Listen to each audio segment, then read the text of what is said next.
Hey everybody, welcome to Adapt or Perish. In honor of all the extra time off some of you may have for the Thanksgiving holiday, we are releasing an epic, supersized episode, and we welcome you to it.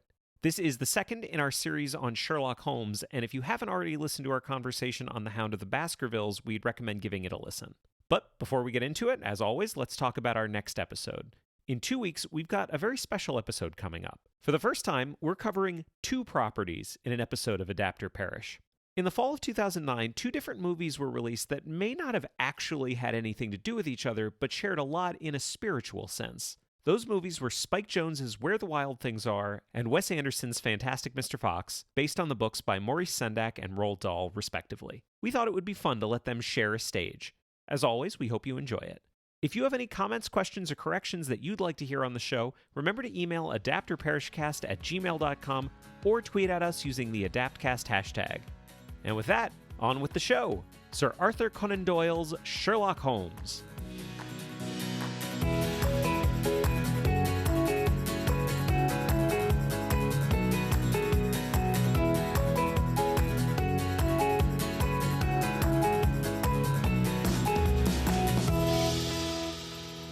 Welcome to Adapt or Perish, a podcast about adaptation. I'm Jeremy Latour. I'm Arielle Lipshaw. Sweetie, do you have anything you want to get us started off with today? The game's afoot! The game is afoot. Officially. I am so nervous about this episode. This is big. Let me ask you something, though. How long have we been preparing for this episode? Months. Like, fully months. Fully months. Like, months and months. Mm-hmm. So, this is a big deal. So, for everyone who is listening now, you know that this is our big Sherlock Holmes episode. This is, I think, the most ambitious episode we've ever done. Well, yes. I mean, certainly in terms of volume of what we watched. It's an insane amount. It's a lot. And this episode's going to work a little differently than our other episodes, and we'll get to all of that here in a moment. We're doing it as a BuzzFeed listicle. It's... We've cracked it. We The fourth one will shock you. You'll never guess who we pick for number one. We're going to talk about how the episode is going to work here in a minute, but I want to get started with this. Yes. This is Sherlock Holmes. Now, we've already done a Sherlock Holmes episode. We did The Hound of the Baskervilles. We did. We could say that we're done. We could say that. But we haven't. No. So I think I know why. I think I know a big reason why. Because I like Sherlock Holmes. You like Sherlock Holmes a little bit. Yeah. I would love for you to give people just a little bit of an idea of like how you feel about Sherlock Holmes. I mean, I feel like what you said to me before the show was that this was supposed to be essentially my bona fides because people are going to have opinions about what we're about to talk about. And you were concerned that they would think we were mere triflers in the land of Sherlock Holmes. Which I am. Yes. And that we did not bring the expertise and gravitas that you would expect for those treading in this hallowed ground of Sherlock Holmes. Yeah, because what we're about to do is we're about to rank Sherlock Holmes. Yeah. We're gonna rank a bunch of them. Yeah. And we're gonna say some of them were bad. Yeah. There's like one in particular that I'm a little worried about who kind of ended up in the middle of the pack, who I've talked to numerous people who have said that he is their favorite Sherlock Holmes. Yeah, well, so it's gonna be what it's gonna be. That's why I think your bona fides are important here. So I am a serious Sherlock Holmes fan. I have read every Sherlock Holmes novel and story. Mm-hmm. Many of them multiple times. Mm-hmm. And I would say that I have a pretty deep knowledge of things like plots and characters and lines from the Sherlock Holmes stories, such that like many, many, many times when we were watching this, for example, someone would say a line and I would say, oh, that's from the book. Mm-hmm. And you would say, oh, is it? And I would say, yeah, but it's completely out of context. Or even worse, you would say, oh, that's from a different book. Yeah, right. Like he said that. He didn't say that here, though. Right. And not to that character. Exactly. Yeah. So I would say that my knowledge of Sherlock Holmes is encyclopedic. Mm-hmm. Obsessive, one might say. Mm-hmm. You know, I think I have the full credentials. I'm certified to make these Sherlock Holmes determinations. And basically, like, you have the certifications necessary to make a ranked list of Sherlock Holmeses for a podcast. Yes. I think that works. Yes. Is there any other series of books that you can think of that you have this much of a relationship with? I would say the plays of Shakespeare, Right? Anne of Green Gables. Those are the two that I was thinking of. Yeah. Yeah. Well, I'm glad we were But on I- the same page But there. I can't think of anything else that I know of where, like, like an extensive list of books and stories this intimately. Yeah. I mean, I would say like runner-up might be Lord of the Rings, but there are definitely lots and lots of people that know the Lord of the Rings better than I do. But this is one where you're willing to put your foot down and say, no, Yes. I know this stuff. I would say if you said, what character do you feel like you know the most about who that character is, who that is, and how that person would behave in a given circumstance, it's definitely Sherlock Holmes. But Sherlock Holmes is not that for me. Yeah. I want to be clear. I'm the Sherlock Holmes fan who, like, has seen some things that have Sherlock Holmes in them. And I think he's really fun, and I like a detective. You are the Watson to my Holmes, if you will. Absolutely. That is constantly throughout this entire experience, you have talked to me the same way Holmes talks to Watson. Oh. No, which is that he explains what's going on because Watson doesn't know. So I want to go back for a second because I want to give people just a little one piece of context for why we're doing this episode, kind of the way that we're doing it, which is I've known for years that you love Sherlock Holmes. Yes. And there's one version of Sherlock Holmes that I love that you had never seen. And we watched like 5 minutes of it and you were like, no, this is bullshit. And we stopped. Like years ago. Yeah, several years ago. Yeah. And then kind of as we started deciding that we were going to do this episode the way we're doing it, I kept saying, well, we're going to watch that one. You're going to have to watch it. And I said, no. And we agreed that you would. Yeah. And you knew that you would hate it. Yes. And you'll be shocked at where it ranks on our list. So I think we should get to the list because this is going to definitely be a longer episode. It's going to be on the longer side. So strap in, I guess. So when we sat down to kind of do this project, we decided we wanted to watch, we kind of set a somewhat arbitrary number of Holmeses that we wanted to watch. And what we landed on was 15. We want to watch 15 different Sherlock Holmeses. And to be clear, 15 different iterations of the characters. Yes. So a lot of these were like multiple movies. Yes. Yeah. Or TV shows or Right. whatever. And we thought, how in the world are we ever going to just rank these and talk about them? And we thought of a couple of different ways. And what we came up with, which I think was very good, is we said to each other, okay, what are the essential attributes of Sherlock Holmes? What are those? Let's break those down into like 5 or 6 things. And for every one of those attributes, for each Holmes that we see, we're going to give them a score of 1, 2, or 3. 1, did not meet expectations. 2, met expectations. 3, exceeded expectations. A couple of times we ended up giving a 0, but that is not an official score. We didn't even actually like plan for that at the beginning. And then we watched one where we said, we don't even want to give it a 1. 0. We hated this aspect of it so much we have to add 0 to all of them. Yeah, but that was rare, few and far between. Well, it got more common as we went on. Right. So then finally, for every Holmes, we put them on the quadrant. So if you've listened to the show before, you're familiar with our quadrant. So we ranked all 4 quarters of the quadrant 1 through 4. 1, did not care and did not do a good job. 2, cared and did a bad job. 3, did not care and did a good job. 4, cared and did a good job. Because we prize doing a good job over doing a bad job. Yes, in each circumstance. At the end of the day, it doesn't matter how much you cared if you did a bad job. Yes. Or if you did a good job. But it helps to care. Exactly. Yes. So that's the basic system. Do you want to go ahead and say what those characteristics were? I would like to give all of those right now. Yeah, go for it. I have our spreadsheet in front of me. I may share an image of this spreadsheet with people later. So the first thing that we judged him on was demeanor. Just the way he acts. The way he acts and looks. Right. Does he act like Holmes? Does he not act like Holmes? Yes. Sense of humor. Yeah. Now, why was this important to us? We found that something that is important about Holmes that kind of sometimes gets forgotten about if you actually go back and look at the text is that he is not only, a brilliant mind and a brilliant detective, but he has a great sense of humor. People are always telling him, you should have been an actor, Mr. Holmes. Like he likes to dress up. He's got a very well-tuned sense of the dramatic. He likes to kind of put on a performance, but he's also really funny. And he's one of those people that, like, if you get his sense of humor, he's really funny, but his sense of humor is not always the same as other people's. But we thought that that was important for Sherlock Holmes. Then we have intelligence. Yeah, I mean, this goes without saying. Right. He has to be intelligent. What this often came down to, did he do detective work or did he not? Right. Yeah. Like sometimes he literally didn't do any detective work. Yeah. He was just kind of on an adventure, and as information became apparent to us and to the audience, it was also becoming apparent to him, and he just kind of went from stage to stage. Right. Intelligence, self-explanatory. He's the greatest detective in the world. He has to be intelligent. He is absolutely the world's greatest detective. I've joked many times that Batman is the world's greatest detective, but that was always a joke. Right. Sherlock Holmes is the world's greatest detective. Now, this one was a big one for us. We didn't quite know how to say it.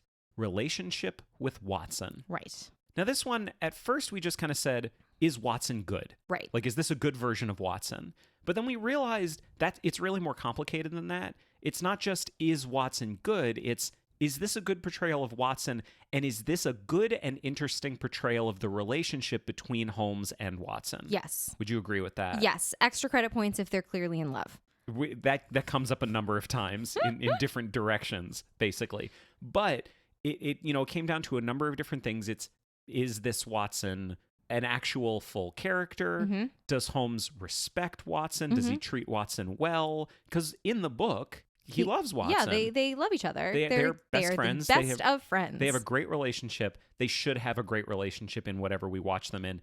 And it should be interesting as well. Yeah, and like canonically, the important thing to think about is like Sherlock Holmes would not have this person around if he thought he was stupid and annoying. So the number of times that Holmes is portrayed as treating Watson like he's stupid and annoying literally does not fall into line with what we know of that character, because he doesn't have time for people that he thinks are stupid and annoying. Exactly, yeah. Right. Then we have treatment of other characters. Yeah. Yeah, and again, I feel like this is a common misconception of Holmes, that he is kind of above everyone else, and he's haughty, and he looks down his nose, and he's superior. But he's a very kind person, especially towards women, especially when he sees someone who is innocent wrapped up in something that is, no fault of theirs, but they're in some danger. And I mean, a lot of that, to be frank, comes out of his misogyny. Because he treats women kindly because he thinks they're stupid, except for some, but mostly, in general. But he does treat them well. He does treat them kindly. He doesn't. It's not perfect. He's not cruel to women because they're women. He is more of a angel in the house, put a woman on a pedestal type of Victorian mindset. So he has to treat other characters with compassion. Then we have appearance. Yeah. So Jeremy only had one criteria the entire time. I had multiple, but Jeremy only had one for Holmes's appearance. does he wear the deerstalker and the Inverness cloak? Inverness cloak. Everyone has this image in their head of what Sherlock Holmes looks like, and it's that hat and that cloak. And the thing is, that's not in the stories. Right, it was in the illustrations.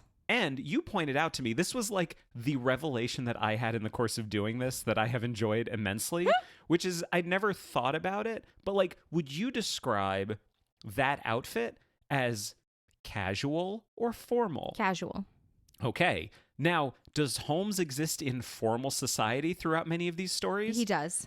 Are these scenarios where he would never wear casual attire like that? No, he would wear a top hat and a black tie like everybody else. So I basically looked at this as, if it's a 1, he's wearing the deerstalker and the cloak the whole time. At one point, he wore it to the opera. I was so mad about that. And it's in one of my favorite versions, but I was so mad about that because that would never happen.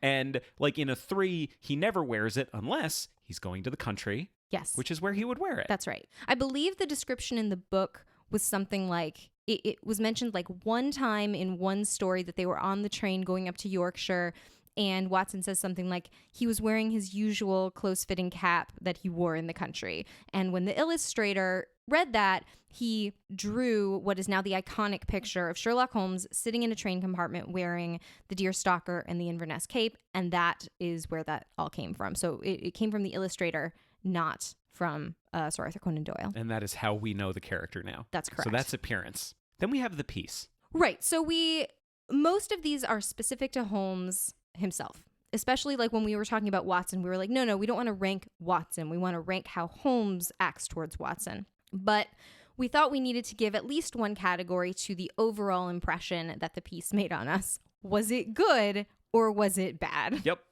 And I will say, no, I will say very few of them got a 0 on this one, but 4 of them got a 0. 4 of them? Yeah, 4 of them. Okay. We hated 4 of these. Yeah, I guess that's fair. They'll be the bottom 4. You're going to hear about them in a minute. Then finally, we have the quadrants. Which I explained before. And we just assigned 1 through 4 to those. So we have a total possible number of points of 25. Yeah. So for each of these, I'm just going to explain the format of the episode really quickly. We're going to go from bottom to top, the way that these were ranked, much like a VH1 top. Did I just say VH1? VH1. It's how Holmes would have said it. Much like VH1 top 100 music videos of the 90s. We are going to go bottom to top, and we will tell you the points for the total points for the piece. We're not going to go element by element because that would be very tedious, but we probably can put this on our website or something if people are really interested. Like I said, I want to try to share this with everybody. Yeah, and how these were ranked. So I think we need to get started here in a minute. I will say we'll probably take 1 or 2 breaks during the proceedings. Yeah, we have some plans for some little interstitials just to throw in there so, you can refresh yourself. But here in a second, we're going to get started with what we felt was the worst portrayal of Sherlock Holmes out of the 15 that we just watched. Are you ready for this? I think I am. All right. Coming in at number 15 with a total of 3 points. Total. James D'Arcy as Sherlock Holmes in 2002's Sherlock: Case of Evil. Okay. Now, I've got the IMDb description right here. Yeah, I'd love to read that really quickly. Go for it. Early in his crime-solving career, Sherlock Holmes attempts to prevent Moriarty from cornering the heroin market. Oh my God. So one of the lesser ones. In my notes, for every one, I just have a couple of bullet points because if I wrote down everything, we would be here all day. Number 15, James D'Arcy. Literally everything wrong. Terrible wigs. That's in all caps. Gross, sexy Holmes.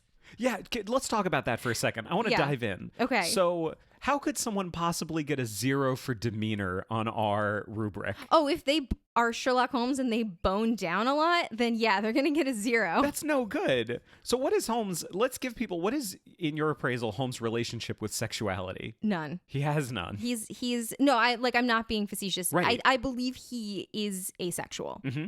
Watson is in love with Holmes, but that's a separate question.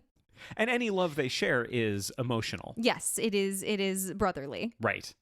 Well, yeah. I was just going to say emotional instead of physical. It is not physical. It is not physical. We have our normal segments like Sir not appearing in this film and, the female character is a little underwritten. Let's just talk about Sir not appearing in this film for a second. This movie has Holmes. This movie has Watson. Mm-hmm. This movie has Moriarty. Mm-hmm. Mycroft. It has Mycroft. I would go so far as to say none of those characters truly appear in this film. No, they all get the title, Sir not appearing in this film. They are terrible. It's like they wrote a really bad thriller and said, this is a really bad thriller. What if we made it historical? Oh, what if it was Sherlock Holmes? And they literally just changed the names of the characters. I actually think, now that we're talking about it, I would guess that during the development of it, they might have at one point thought of doing a modern day version of it. Yeah. Because there was a lot of stuff in it. So the only note that I had about this one was about Vincent D'Onofrio as Moriarty. Yes, Vincent D'Onofrio, the cockroach in the Edgar suit from Men in Black as Moriarty. He's really bad. Doing the worst British accent I've ever heard. It's really not good. The worst British accent in all 15, categories we watched. All 15 of everything we watched. I'll give it to him. Yeah. He was terrible. He was like the villain in a really shitty 90s superhero movie. Hey, do you remember when they had a sword fight on the streets of Victorian London? For no reason? That's not even the part that really bothers me. That was just dumb. That was real dumb. That was literally someone thinking that people carried swords in Victorian London. I truly believe that. But the whole thing is, he literally is, the whole plot of the movie is he's trying to create a heroin market in London. Yeah. And Holmes is trying to stop him.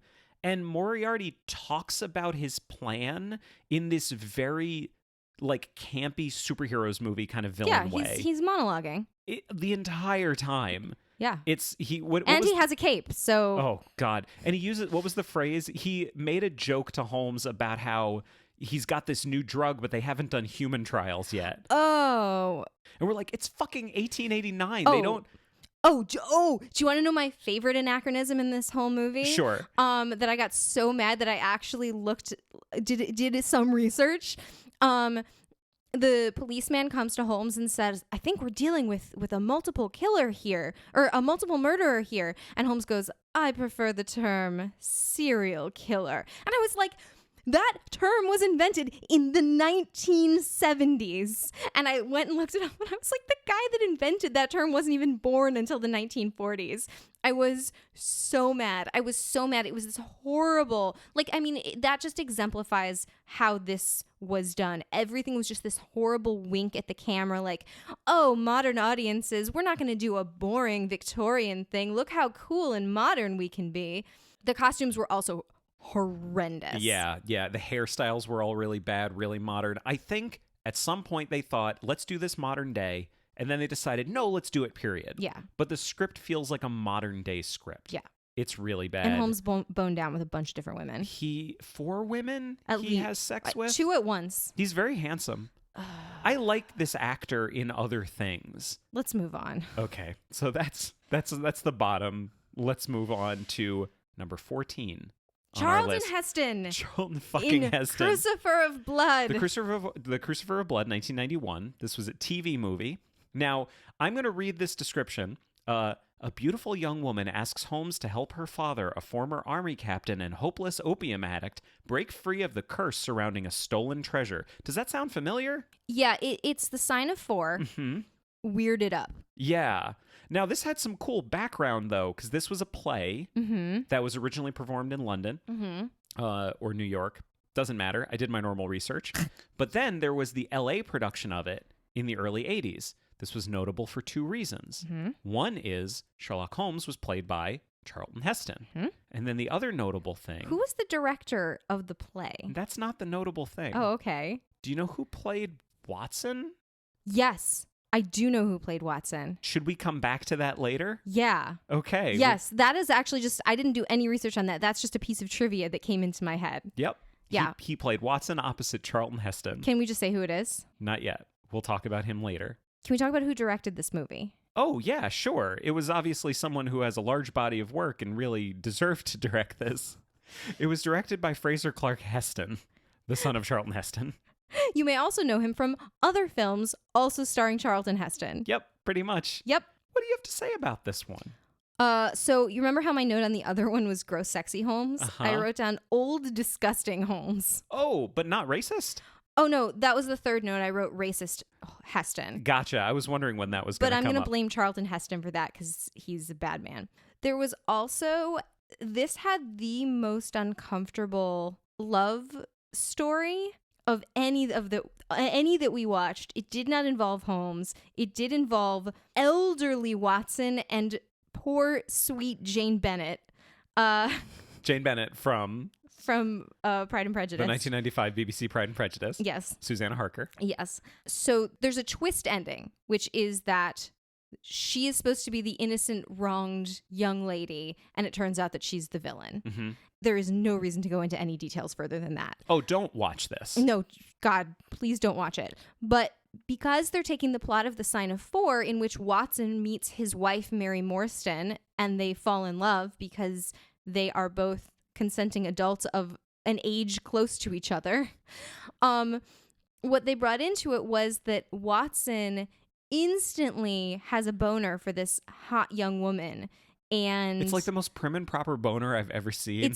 It's horrifying. It's really gross. It's disgusting. They do actually kiss at one point, and I think I covered my eyes with a pillow and yelled because it was so gross. From what I saw of you watching this, you found this thoroughly unpleasant. Yeah, it was deeply unsettling on a very primal level.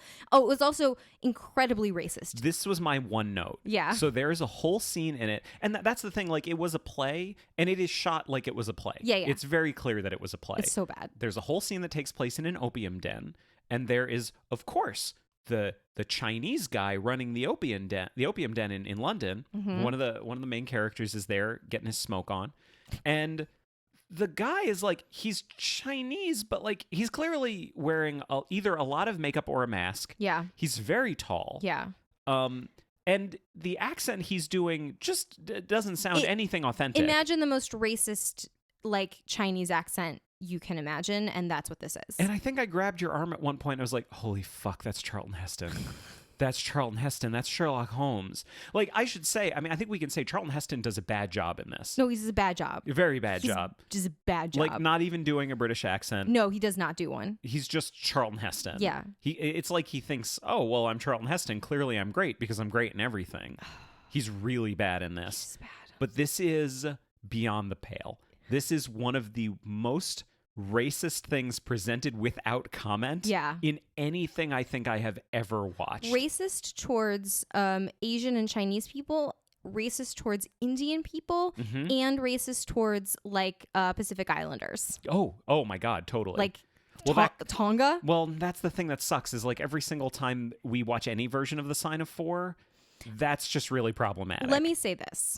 I really like Sherlock Holmes. I love Sherlock Holmes. I've read all the stories. There are certain particular stories that reflect the understanding of race that was prevalent at the time, which we now know was wrong. And I think it would be great to not adapt those anymore. Like, let's just consign them to history. Let's just let them be. Yeah. Let's not do versions of things where human beings are referred to as savages. Let's not do it. Let's just not do it. But that was not the choice they made here. Nope. This is terrible. That's what I have to say. Like, I would say, just for sheer kind of what the fuckitude, like, watch that scene. Ugh. I might try to link to it, but don't watch this. Don't watch it. It's bad. Don't do it. Let's move on. Okay. Number 13. This might have been the most disappointing because this was, I think, the one that I was the most excited to watch that turned out to be the worst, if that makes sense. Yeah, I think it does. Yeah. Why don't you say what it was? So this was Sherlock Holmes and the Case of the Silk Stocking, 2004, starring Rupert Everett. Yeah. Now, quick little background. This was a sequel. This was a TV movie that was a sequel to The Hound of the Baskervilles that had been made 2 years earlier with Richard Roxburgh as Sherlock Holmes, which we've never seen. We did not watch it. It's not like super easily accessible, so I don't understand really how it's a sequel when Holmes is a different person. Well, it's the same Watson. It's the same crew. Yeah. Same writer. Okay. It was done as a sequel to that. I'm just saying. I have some problems with that, but let's move on. Here's some background. That's all I'm saying. As far as the description goes, would you like to read this? Yeah, why not? A serial killer stalking the teenaged daughters of the aristocracy brings Sherlock Holmes out of his drug-filled semi-retirement. I would love to know from you, my dear and darling wife, what was your experience like watching this movie? I hated it. I hated it. Was it deeply offensive to you? It sounds like it was deeply offensive to you. It was exceptionally offensive to me. But Let me give you a couple of reasons why. Okay. Number one, I actually tweeted about this. If you saw my tweet from a while back, like, I don't know why you would remember this, but I did tweet, we just watched something horrifying, and I'm really, really mad. Basically, what it seemed to me was the way that this was written was that some, like, script assistant went through a bunch of Sherlock Holmes stories and wrote down all of the quotes that, like, seemed familiar or famous, and then handed them off to the writer and said, here, try to slot these in where you can. So script-wise, it was like the greatest hits of Sherlock Holmes, but in many cases said completely out of context, because I would look at you and say, like, oh, that's from the book, but that doesn't make any, that's like the opposite of what that means. I wish I'd written down a specific example and I didn't, but like that was the impression that I had.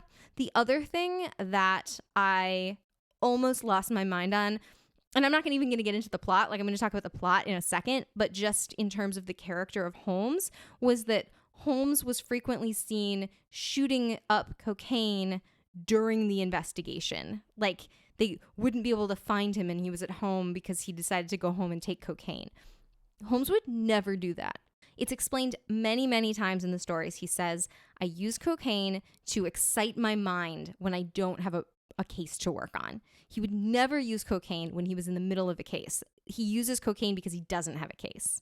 Now, physiologically and addiction-wise, how accurate that would be in terms of actual human behavior, I do not know. But Sherlock Holmes is a fictional character, so I think we can say with some certainty he would never shoot up cocaine in the middle of a case. I feel like this kind of goes into something. This was my only real big note about it that I wanted to talk about, which is kind of how modern it's trying to be, but it goes way too far. Yeah. Like the whole thing feels to me like any number of post 2000 rated M for mature crime, weekly crime dramas. Yeah. It felt like any of them. It's very exploitative. It's very violent. It's very grotesque. Lots of young women die horrible deaths. Yeah. Nobody seems to care that much. Yeah. There's a lot of like... But it's all presented without a hint of irony. Yeah, it's like very gratuitous in like what we're actually seeing about these like young girls, like not even young women, but like young girls being murdered. Mm-hmm. The other thing I just want to mention, like not specific to this one,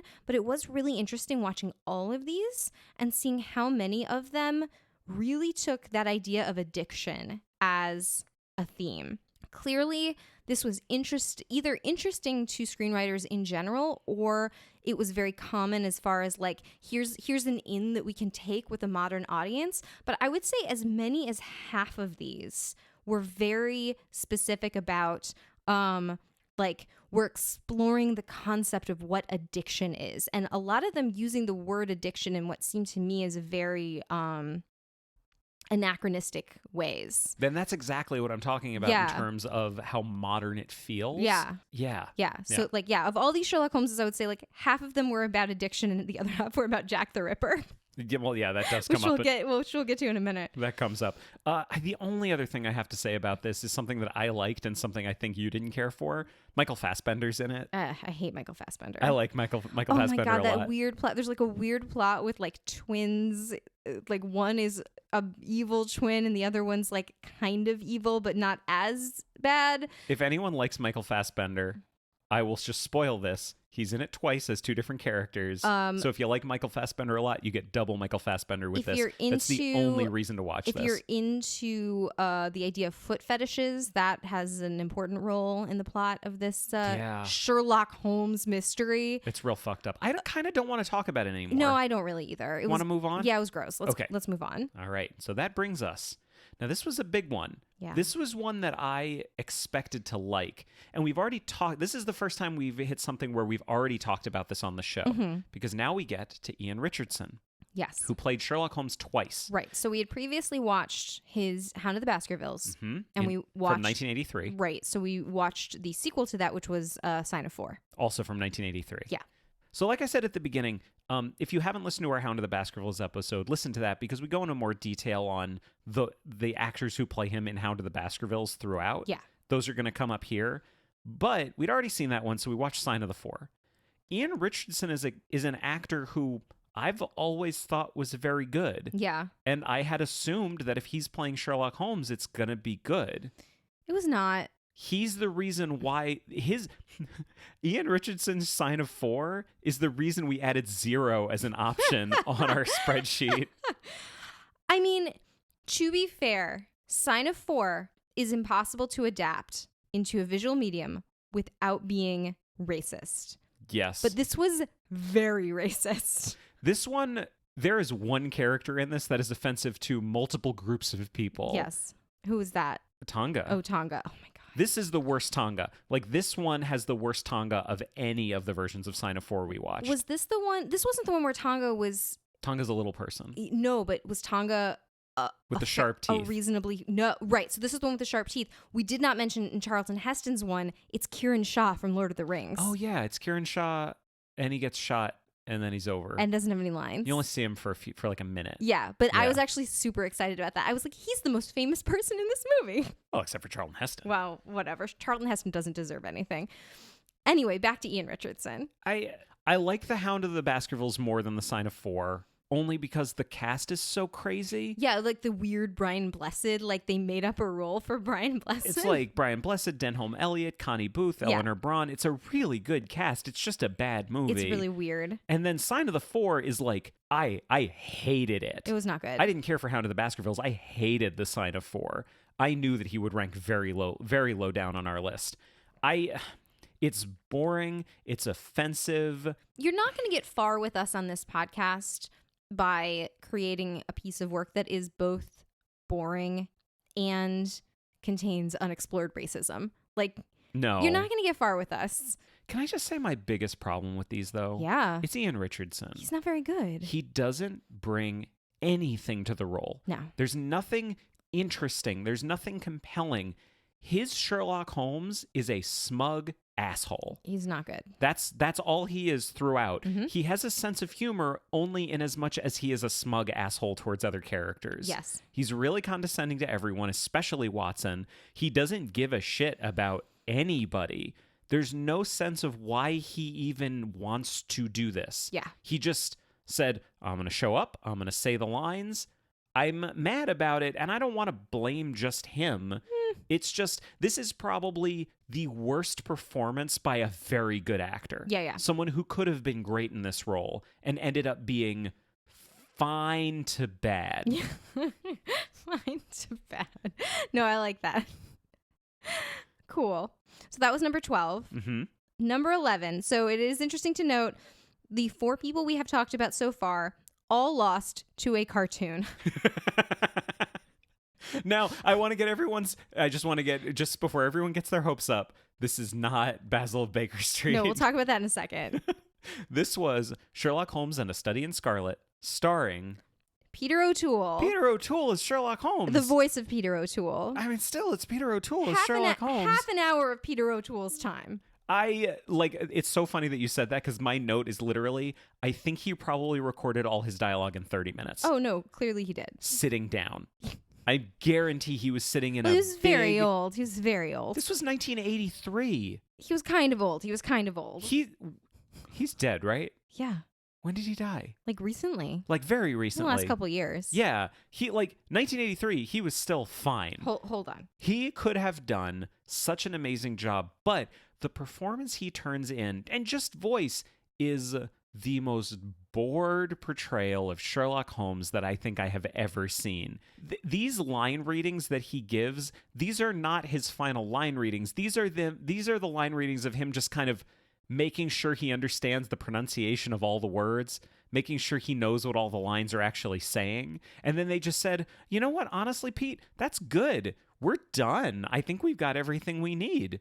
You keep sitting in your easy chair. We'll just take our microphones and everything and we'll go back. You said 1983? Yeah. He was 53 years old. He died in 2013. He was not an old man. He was hale and hearty. Oh my God. He's Peter O'Toole. He's got good genetics. I don't see any reason why he should have been as bored in this as he was. As a cartoon, what'd you think? It wasn't very good. It was fine. Like for 1983 as like a kind of shitty cartoon. Yeah. Like it just looked like a cheap cartoon. I could see someone growing up on this and saying like, I really like this one. I think it should be noted that year they also did The Valley of Fear, The Sign of Four, and those were all animated. Yeah. So the one we watched was A Study in Scarlet. Right. Yeah. We We watched 2 Study in Scarlets, I believe. Yes. Yeah. We definitely did. Yeah. They're fine. I don't really have anything else to say about this one. I just think because it's Peter O'Toole, it kind of deserves to be on the list. Yeah. And shockingly, it's better than 4 other live action Sherlock Holmeses. So that's our bottom 5. Yeah. We're going to take a little interstitial break, Mm-hmm. talk about something else for a minute. When we go into our middle 5, I think that's going to move a little faster because for a lot of these, I think it was okay, it wasn't great. And then we'll take another break and then we'll do our top 5, which we'll go into a little more detail. I'm not willing to commit to those being faster, but yes, I agree with you. Fantastic. Now, a minute ago, I mentioned Basil of Baker Street. Yes. I mentioned the great mouse detective Ugh. himself. God, I love it. I love it so much. So here's the thing. We decided we were going to do a big, massive, epic Sherlock Holmes episode, and we were going to look at so many different versions of Sherlock Holmes and really compare them to each other. And the question kept coming up, there are some that are going to be weird to talk about. Yeah. Because there's really 2 groups of Sherlock Holmes stories. Yeah, and to compare them is like comparing apples to oranges. So the 2 groups we really came up with were there are traditional Sherlock Holmes stories. Yes. And there are non-traditional Sherlock Holmes stories. What would you say some of the characteristics are of a traditional Sherlock Holmes story? It's set in Victorian England. That's big. That was a really big one for us. Yeah, it's I was about to say it's live action, but we did a cartoon. We did. But it's a cartoon of human beings. In many cases, the plot is actually based on a story written by Sir Arthur Conan Doyle about Sherlock Holmes. And if it's not, they went to great lengths to make it feel like the same character inhabiting another story. Yes, we mentioned exactly. Jack the Ripper. That's going to come up in a little bit. Yeah, there's a fascination with Jack the Ripper. But it's still like those can still be seen as more quote-unquote traditional Sherlock Holmes stories, even though they're not canonical. That's right. So what would you say some of the characteristics are of what we kind of determined to be a non-traditional Sherlock Holmes story? Number one, I think would be it's set in another time period. That was big. Yeah. It may or may not be a human being. Well, so let's talk about two different versions right now. Yeah. There's a big version that we're not going to talk about in this episode. Yeah. Benedict Cumberbatch is not going to come up. No, I'm very sorry. I love Sherlock. We're going to do a different episode, though. Wait, what? Yeah.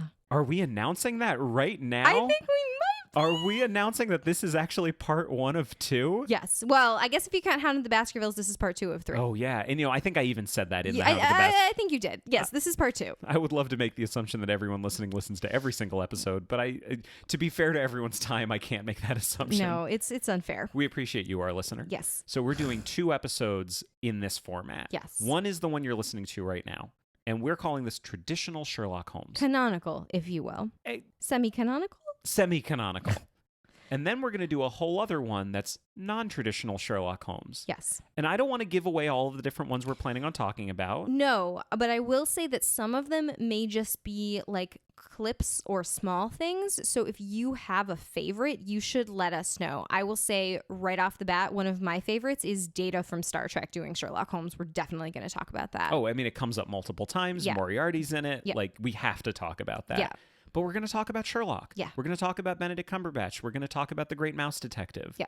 There are other ones that are probably go more in the lines of parody. Yeah. As we're releasing this very soon, there's going to be the new Will Ferrell, John C. Reilly movie coming out, Holmes and Watson. That's exactly the kind of thing we're going to cover in our second part. Oh, and the Dudley Moore Peter Cook thing. Dudley Moore and Peter Cook did The Hound of the Baskervilles. Michael Caine did it Without a Clue. Oh yeah, that's pretty funny. We got to do that. There's a lot of different ones that we're going to look at for that episode, but bottom line, they aren't in this episode. This episode is for traditional Sherlock Holmeses. Yes. Serious Sherlock Holmes. Even when they're not. Yeah.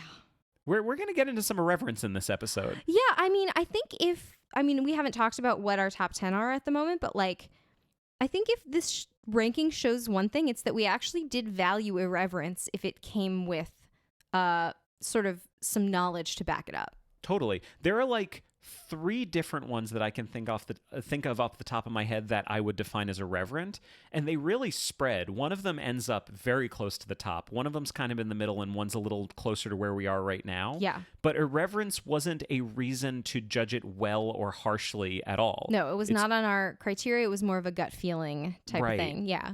Do you want to get back to the list? Let's get back to the list. Okay. Number 10. At number 10, we have Tom Baker. So he's another one that we talked about with the Hound of the Baskervilles. Mm-hmm. And I think that's the only one that he ever did. That's it. So this is one that we've already covered really in terms of detail. Mm-hmm.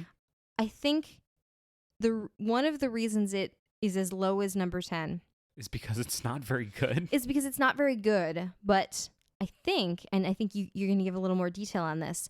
We thought it had the worst Watson of anything we saw. I said I was going to go through all of these and kind of pick my top 5 Watsons. It just never really happened. We thought it would be a little repetitive because we're going to talk about them anyway. But I will say, as we get to certain Watsons, I'm going to say who my favorite ones were. Yeah. It's crazy to me, though, that we are both in such agreement over who the worst Watson was. He was not good. So Terrence Rigby is the actor. He actually showed up in one we just talked about. He was in The Sign of 4 with Ian Richardson. That's no... He was Lestrade. Oh, God. And he was the same, but he played Lestrade the same way that he played Watson. Petulant. Petulant is the word that I would use. Like a 7-year-old. Yeah. Like a whiny child. Yeah. Like a shitty 7-year-old. I know some 7-year-olds who are awesome. Yeah. He's not one of them. No. And Tom Baker's Holmes is just... similar to Ian Richardson. You just wonder, like, what are you doing? Yeah, he's condescending. The reason he ranks higher than Ian Richardson for me is that Ian Richardson kind of didn't bring anything to it, and he's also not compelling. Tom Baker also didn't bring anything to it.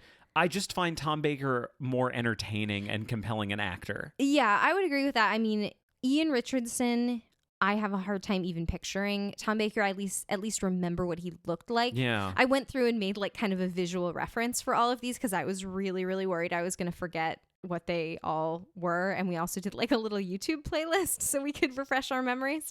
But like these two that are kind of right in the middle, like 10 and 11, I find almost indistinguishable, and they're both just not great. Like I wish I had more to say, but they're just not that great. I will say, like, as far as the score goes, I haven't been giving the score. Yeah. Like Ian Richardson, we gave a 9. Tom Baker got an 11. Yeah. Like they're both It's pretty close. far down, but it's pretty close. There's Yeah. not a big difference. It's not for the next, until we get into the next 1 or 2, the scores don't start climbing. Right. Yeah, these are all pretty far down. Because remember, in our original thing, because we didn't have zeros, the lowest you could get was a 9. Right. That was the lowest score you could possibly get. Right. And I just want to be clear. The 0 was spontaneous. Yes. So we would have issued zeros with the first few that we were watching if they had rated 1. It just happened that we were a few in when something we could not with good conscience put a 1 on became a 0. The biggest thing about this one, I don't know what else you have to say about it. I have not much else to say. It's, a 4-part little BBC miniseries, studio stuff is shot on video and outside stuff is shot on film. It's that very kind of early 80s Doctor Who kind of style for everything. It plays like community theater. Yeah. I said this during our Hound of the Baskervilles episode, but I think it bears repeating. It plays like a community theater production of Hound of the Baskervilles where they're so excited because they got Tom Baker. Yeah. Like, oh, we got Tom Baker. He's a real actor. He was on TV. He was a Doctor Who, and we got him for our little production. It's running for a week, twice on Wednesday. Like, it's just really amateurish, and the Watson is the worst I've ever seen. He's terrible. I feel like this is a turning point. Yeah. Yeah, because I feel like from here on out, everything was at least enjoyable. Yeah. Even if not good. Mm-hmm. I enjoyed watching this very much. I did too. Would you like to tell people who is our number 9 actor to play Sherlock Holmes? This is John Neville. You may know him as old Mr. Lawrence from the 1994 Little Women. He's also Baron Munchausen. Oh, okay. In the Adventures of Baron Munchausen. This is somewhat before both of those. This is from 1965. Mm-hmm. It is Study in Terror. Wait, so he's younger? He is dreamy. Is he the most handsome person to play? He might be the most traditionally handsome. Of all the ones we looked at, I'm thinking about it right now. He's pretty dreamy. Like, yeah. Yeah. He's real sexy in this one. Yeah, but like not purposefully, just because he's like tall and has really good cheekbones. Yeah. Yeah. He's fine. He's okay. So this is the first, but not the last, Jack the Ripper based plot that we have. This is this is basically what I just said. Sherlock Holmes and Dr. Watson join the hunt for the notorious serial killer Jack the Ripper. Also, the second time the word serial killer has been used, not in context. But I also don't think it shows up in the movie. No, it definitely doesn't. They never say it. But whoever wrote this did not know that. Anyway, it doesn't matter. Well, we know now that Jack the Ripper was a serial killer. That's fine. This was fun. It's very like mid-60s British kind of exploitative horror. It's very Hammer horror. Like very. It's not that, but it's very lurid is the word that I would use. There's a lot of prostitutes. Like a lot of sex workers. Mm-hmm. Because that was, if you don't know much about Jack the Ripper, that was Jack the Ripper's victim of choice, was sex workers in the East End of London, right? In Whitechapel. And there are a lot of real sexy ladies with very 60s hairstyles showing their boobs. Just the way that like women's bodies and like violence towards women is treated in this is actually kind of upsetting. Yeah. But it's all really, really campy, so it's kind of fun to watch. Yeah, I just enjoyed it. Yeah. It was fun. Yeah. Like some highlights for me, I think John Neville's really fun. We gave him a 13 out of 25. Mm-hmm. I liked this Watson. Yeah, you really responded to this Watson. This is an actor named Donald Houston. He's passionate. This was an action Watson. Yeah. This was a Watson who was in it with Holmes and cared deeply about the fact that these innocent girls were getting murdered. Yeah. And was not going to stand for it and was going to do whatever he could to stop it. Yeah. The only problem was his reach exceeded his grasp. Yeah. I know how words work. I'm very smart. I liked that. I really liked Robert Morley as Mycroft. Yeah. He was real fun. He was funny. He was like real mad. Mm-hmm. He was very like, he looked like you would imagine Mycroft. He's kind of a doughy man, like what Sherlock Holmes would be if he weren't so active. Right. Yeah. But there is one other actor who's in this movie who's like, her name is on the box. Dame Judi Dench. Oh, yeah. Yeah, this movie has like a really young Judi Dench. Yeah, I forgot about that. I kind of expected her to be a prostitute She only was because not. every woman's a prostitute in this movie. Let's say sex worker. I'm sorry. Every woman in this movie is a sex worker. Except Judi Dench. She's not. No. And she's in 2 scenes. Yeah. And she's Judi Dench. She's Judi Dench. She's like young Judi Dench. She's Uh-huh. real cute. It's Yeah. great.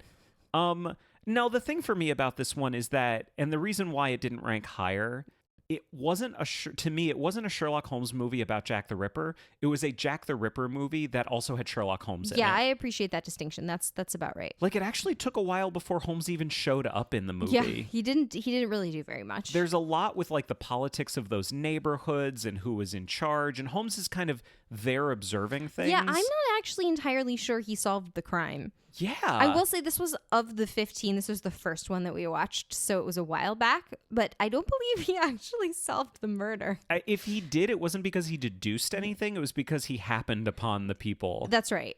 Yeah. Yeah. It's fun though. Yeah, it's super fun. I think this is the place where we start recommending that you watch these. Right. Yeah. Definitely. Okay. Number 8, I think this is going to be our most controversial. This is the one I mentioned at the beginning. Yeah. Yeah. So, out of 15, number 8 is, with a score, I just want to say Yeah, his yeah. score really quickly with a 15 out of 25. yeah. This is Basil Rathbone. Yeah. Yeah. Like, Let me say something about this really quick. okay. Most of the Sherlock Holmes movies that Basil Rathbone made were set in the 1940s, and therefore we did not consider them for this episode. Mm-hmm. He will make another appearance in the next episode that we talked about, where we talk about very non-canonical Sherlock Holmes. Right. So we did not have a lot to work with because we could only look at the earlier episodes. This one was also A Study in Scarlet, No, so there's 2 of them. There's The Hound of the Baskervilles, which we watched 1939, for the original episode. and The Adventures of Sherlock Holmes, which was based on a play. Right. That was kind of like one of the reasons. It was a very, very popular play. It was kind of what a lot of people knew as the kind of pop version of Sherlock Holmes. It was Right. a movie version of that, also from 1939. Right. And it was him and Moriarty, but it wasn't A Study in Scarlet. Okay. So yeah, I mean, what do you have to say about Basil Rathbone? Okay. Before I get to Basil Rathbone, I just want to say this. One of the reasons why these movies rank a lot lower for me than they do for other people, I blame these movies for the bumbling Watson. Yeah. So Nigel Bruce played Watson for all 14 of these movies. I believe. We might have to double check. Whatever, but yes. He's not like a petulant child the way the guy was in the Tom Baker one. Right. But he's a bumbling idiot. He's really stupid. And he's kind of the proto-bumbling Watson. Right. There's no other version we watched that was earlier 'Cause that we had watched, a bumbling Watson. Like, you may think this is the earliest one. We watched one that was earlier that we have not talked about yet, Right. and that Watson was good. Yeah. It just bums me out that that's the version of Watson that people know about. Yeah. Because there are versions of him that are so much better. Yeah. And that colors everything. Mm-hmm. Like it colors his relationship with Holmes. It covers Holmes's intelligence. It really affects the entire movie if Watson isn't good. Yeah.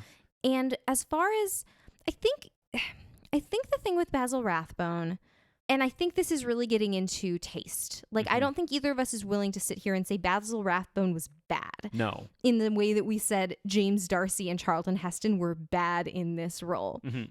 I think this gets into what it kind of seemed like it turned out that both of us really valued, which was either a portrayal that was really analytical and really intellectual and just really got into the incredible subtleties of this character, or something that was a little more irreverent. Because I think everything that we are going to talk about from here on out is one of those two. Mm-hmm. But this was neither. This was almost like Cliff's Notes Sherlock Holmes for me. This is exactly my note right here. Yeah. I felt like that by casting Basil Rathbone, the filmmakers felt like they would get an A just for showing up. Like, oh, well, our work is done. We've cast Basil Rathbone. We're done. Yeah. Look at him. He's Sherlock Holmes. Yeah. And I get that. I get how people can look at him and say that he is their favorite Sherlock Holmes because he looks the part. Yeah. And he sounds the part. Yeah. I love Basil Rathbone. But at the end of the day, he's not actually bringing anything interesting to the character other than the fact that he looks and sounds like Basil Rathbone. Yeah. And again, like, I don't know that we can, if that is what you are, if that's something that you respond to, which is I just kind of want to see this book on the screen with someone that looks like Sherlock Holmes, like, I can absolutely see why he's somebody's favorite. Like, I myself at one point considered myself a strong Sherlock Holmes purist. So I totally get it. But it just, again, like, this is just a taste thing. It just didn't do it for me in terms of delight I felt watching this in the way that the ones that we're about to talk about often did. Yeah, and I'm really excited to watch his other ones. Yeah. Where it's like Holmes in World War II. Yeah. Like, very much taken out of his time. I have this anticipation that they're going to be a little more fun and not wacky, but a little more irreverent. Yeah. Because they can play around with things a little bit more. Right, but let's not spend any time on talking about something we haven't seen yet. So that brings us to number 7. Ooh, here we go. So number 7. I think you should read the description of it. I will. I just want to say what his score was. Yeah. This was a score of 18 out of 25. It's pretty good. This was one that I had very high expectations for. This was Nicole Williamson as Sherlock Holmes in The 7% Solution from 1976. Mm-hmm. This was a movie. Here's the description. I love this. To treat his friend's cocaine-induced delusions, Watson lures Sherlock Holmes to Sigmund Freud. It's so good. It's real fun. It's so funny. And again, this was one that some screenwriter or someone, actually, I know who it was Nicholas Meyer, Yeah. was clearly like, this concept of addiction is something I'm fascinated by. Mm-hmm. How can Sherlock Holmes be so brilliant and yet have this addiction? Mm-hmm. And it is interesting, actually, that so many of these really focus on that, because I can imagine that, like, if you're a screenwriter in Hollywood, you see this happening with a lot of your friends and people that you know, because there are lots of celebrities and artists and people who have a great talent that also struggle with addiction. And I feel like that question must be on your mind a lot, which is, you're so brilliant and it feels like you're destroying yourself. How can these two things coexist? Mm-hmm. Right? And so what Nicholas Meyer decided to do was say, I'm going to get Sigmund Freud to try to figure this out for me. I want to talk about Nicholas Meyer for a second. Okay. And I want to say why, like, I had such high expectations for this one. Nicholas Meyer wrote and directed my favorite movie of all time. Yes, he did. Which is Star Trek II, The Wrath of Khan. He also wrote and directed with Leonard Nimoy Star Trek VI, The Undiscovered Country. Also involving both Sherlock Holmes and Shakespeare and Christopher Plummer. Yeah. It's great. Yeah. So Undiscovered Country is fantastic. And after seeing Undiscovered Country, where Spock is talking about Sherlock Holmes without ever actually saying the name Sherlock Holmes, it was clear to me that Nicholas Meyer really liked Sherlock Holmes. I didn't know how deep it went, though. And he considered him an ancestor of the Vulcans. Yeah, like he wrote, well, I think on his human side. Yes. Because Spock is half human, That's half fair, Vulcan. that's fair. He's a descendant of Spock on his... Spock is a descendant of him on his human side. Amanda's great grandfather. Yes. Except he was asexual, so I don't know how that would work. Anyway, let's continue. Maybe Mycroft. Yeah. No, I don't know about that. But I don't know that Mycroft had any great luck with the ladies either. Basically, Nicholas Meyer wrote this book, The 7% Solution, which refers to what? So the 7% solution is the strength of the cocaine that Holmes would inject. When he was not on a case. That's important. So Nicholas Meyer wrote this book in 1974, and then 2 years later, in 76, it was made into The 7% Solution. It was not directed by him. It was directed by Herbert Ross. This one, here's some people who are in this, because it's Nicole Williamson as Holmes, We have Holmes is like the smallest part in the thing. Yeah, interestingly. Yeah. The movie's really about Watson and Freud. Yeah. Robert Duvall as Watson He does not make my list of favorite Watsons. he was not great. I thought his acting was good. His accent was bad. Very, very poor. Yeah. Very poor. He was not up to the task. And also, with good acting but a bad accent, was Alan Arkin as Sigmund Freud. Yeah. Like, Sigmund Freud, I want to be clear, he is one of the three main characters of this movie. 100%. This is like Captain America and Iron Man teaming up. Like, this is Holmes and Sigmund Freud. Yeah, correct. It is their movie. There is a scene at the end with like a sword fight and a On a gunfight train. on a moving train. On the top of the train. And Freud is in it. Freud is in this fight. He is one of the heroes of this story. Correct. It's really more of like a buddy movie between him and Holmes. Yeah. Like Watson's there to kind of move the plot along, but it's not his story. Yeah. It's just super fun. Yeah. It's a really fun movie. Wait, there's 2 more people in the cast you haven't mentioned. Oh, I'm so sorry. There's one that I know of. Who's the other one? Vanessa Redgrave? Oh yeah, Vanessa Redgrave's in this one. I forgot about that. Wow. Wow. Well, I mean, here's the thing. Her part was a little underwritten. Yeah, a little bit. Lawrence the fucking Sir. I'm going to take this again. I said my words in the wrong way. Sir the fucking Laurence Olivier. Who does he play? Moriarty? Like Moriarty with a question mark? Yeah. Because the whole thing about this movie is that Holmes is like, it's later in his career. Yeah. He is spending his days in a drug-induced haze. Stupor. And he is deeply paranoid. Yes. And deeply manic. And he believes that Moriarty, like in the books, he believes that Moriarty is this criminal mastermind. Except in this version, he's not. he's a kindly math professor. He's literally, we as an audience may have boned Holmes's mother. Yeah, there is that. Oh yeah, there's like a whole thing with repressed memories in it. It's very Freudian. Well, yeah. Yeah, that's what I'm saying. It's a really smart story. Yeah. It's a really smartly written story. Here's my biggest thing about it and my problem with it and why it didn't rank higher than 7 on this list. Because I think for a lot of people, this is again, one of those ones where people are like, oh yeah, as far as just like single Holmes movies, the 7% Solution is great. Yeah. It's like almost great. Kind of every part of it is almost great. Like Watson is Robert Duvall, and he's almost great, and Alan Arkin is Sigmund Freud, and he's almost great, and Nicole Williamson does this really fantastic thing where he really shows a very strong distinction between manic Holmes on cocaine and Holmes not on cocaine. Yeah. There's such a stark difference between his portrayals of those characters. My problem is manic Holmes and regular Holmes actually individually aren't as good as they could have been. They don't solve any crimes. There is that too. Yeah. I mean, he does some detection. He gets to be Holmes a bit. Yeah.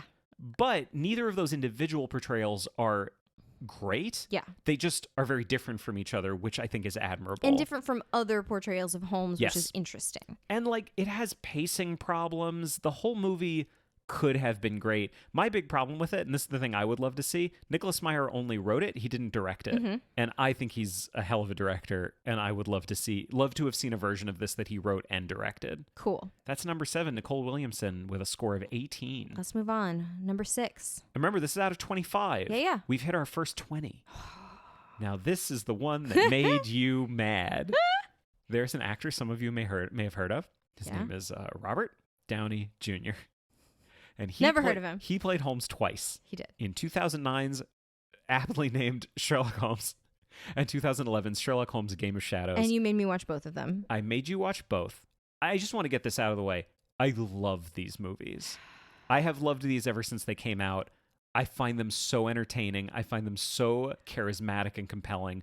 I love them. This is the one that I said, hey, this was a few years ago. Let's watch this. We got 5 minutes into the first one. In anger, you said, I can't do this. Yes.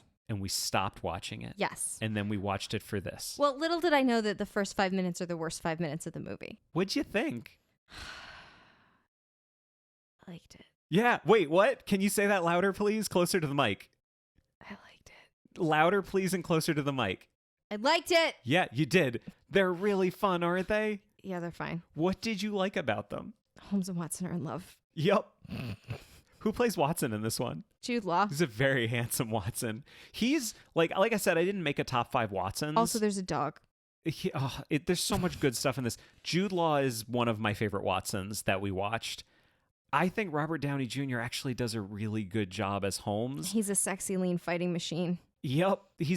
So here were some things, and this is where his rank on this list, it was all about our spreadsheet. Yeah, and it was good that we did that because we had to face some painful truths. I fought you on like 1 or 2 of these, but for the most part, I just want to give one example. Okay. Where he scored a 3 out of 3. Yes. This portrayal scored a 3 out of 3. I'm not saying he, Robert Downey Jr., but all of the filmmakers, including him creating this character, was intelligence. Yes. He did actually do detective work. Constantly. Yeah, 100%. And consistently. They take so many pains to show his intelligence throughout the entire movie. He's constantly figuring things out, deducing. He constantly knows things that other characters haven't figured out yet. He's actually and this is a Holmes we're not talking about, but in terms of the way that they're showing his sort of brain computer working, very close to Benedict Cumberbatch in the way that that's being portrayed. Yeah. I'm actually really happy. I was saying this to you before that I'm happy that he and Benedict Cumberbatch are not going up against each other at all. He's in this episode and Benedict Cumberbatch is in the other one. Mm-hmm. I think this is worth exploring though for a second because as far as irreverence goes, I mentioned before there are 3 examples I can think of really irreverent versions of Sherlock Holmes. Yes. We just talked about one. Yeah. Which was the Nicole Williamson one. Yeah. Which I guess ranked lower. It ranked higher than I remembered. Yeah. It's irreverent, but I feel like it's not really irreverent enough. Yeah, maybe it didn't push it hard enough. Who knows? It could have gone farther. It could have been more stylistic. It took itself seriously. Very. It took itself quite seriously. This did not take itself seriously. This one, I think, is also very irreverent. I think it overshoots the mark a little bit. A little bit, yeah. And to me, it comes down to demeanor. Mm-hmm.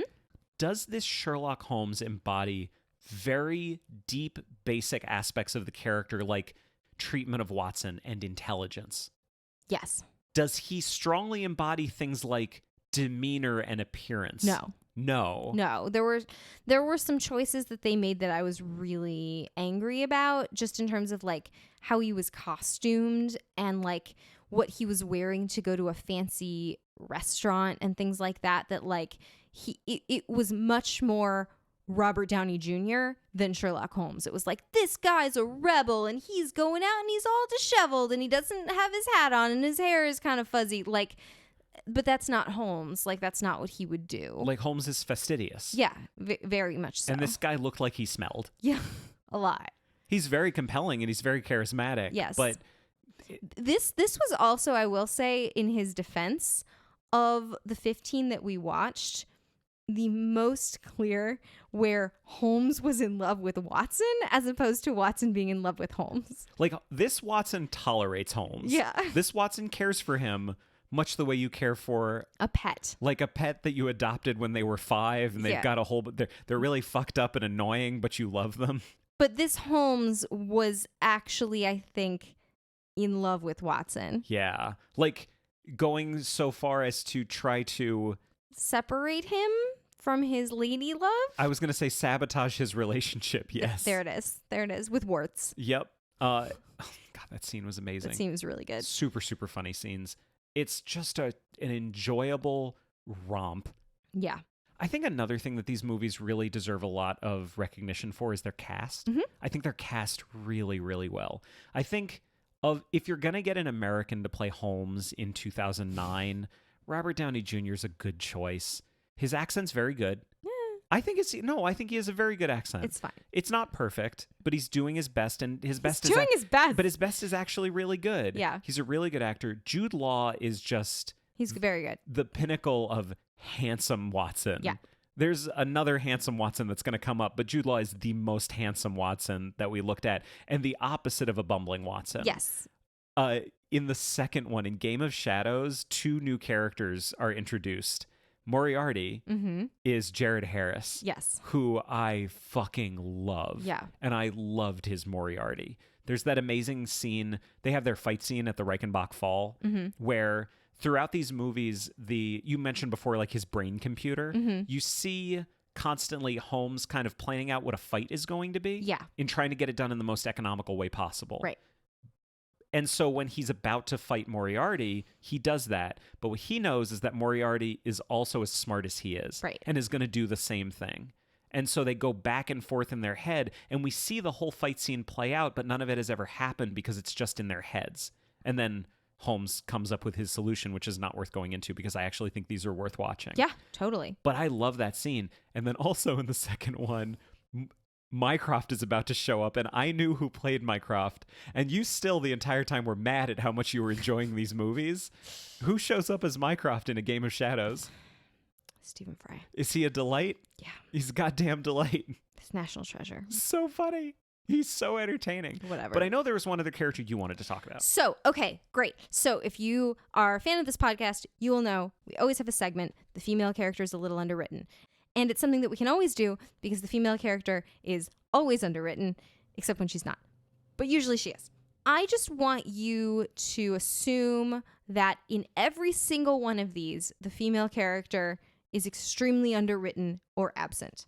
So in this episode, because we're putting everything upside down, I am giving a special award, which is the female character is not very underwritten. Is the least underwritten. The female character is the least underwritten, and that award goes to Rachel McAdams as Irene Adler. And why did you come to this conclusion? Well, I just felt... It delights me that you're giving this version of this award to this movie. I felt like she had a lot of agency that actually was true agency. She wasn't a pawn in anybody's game.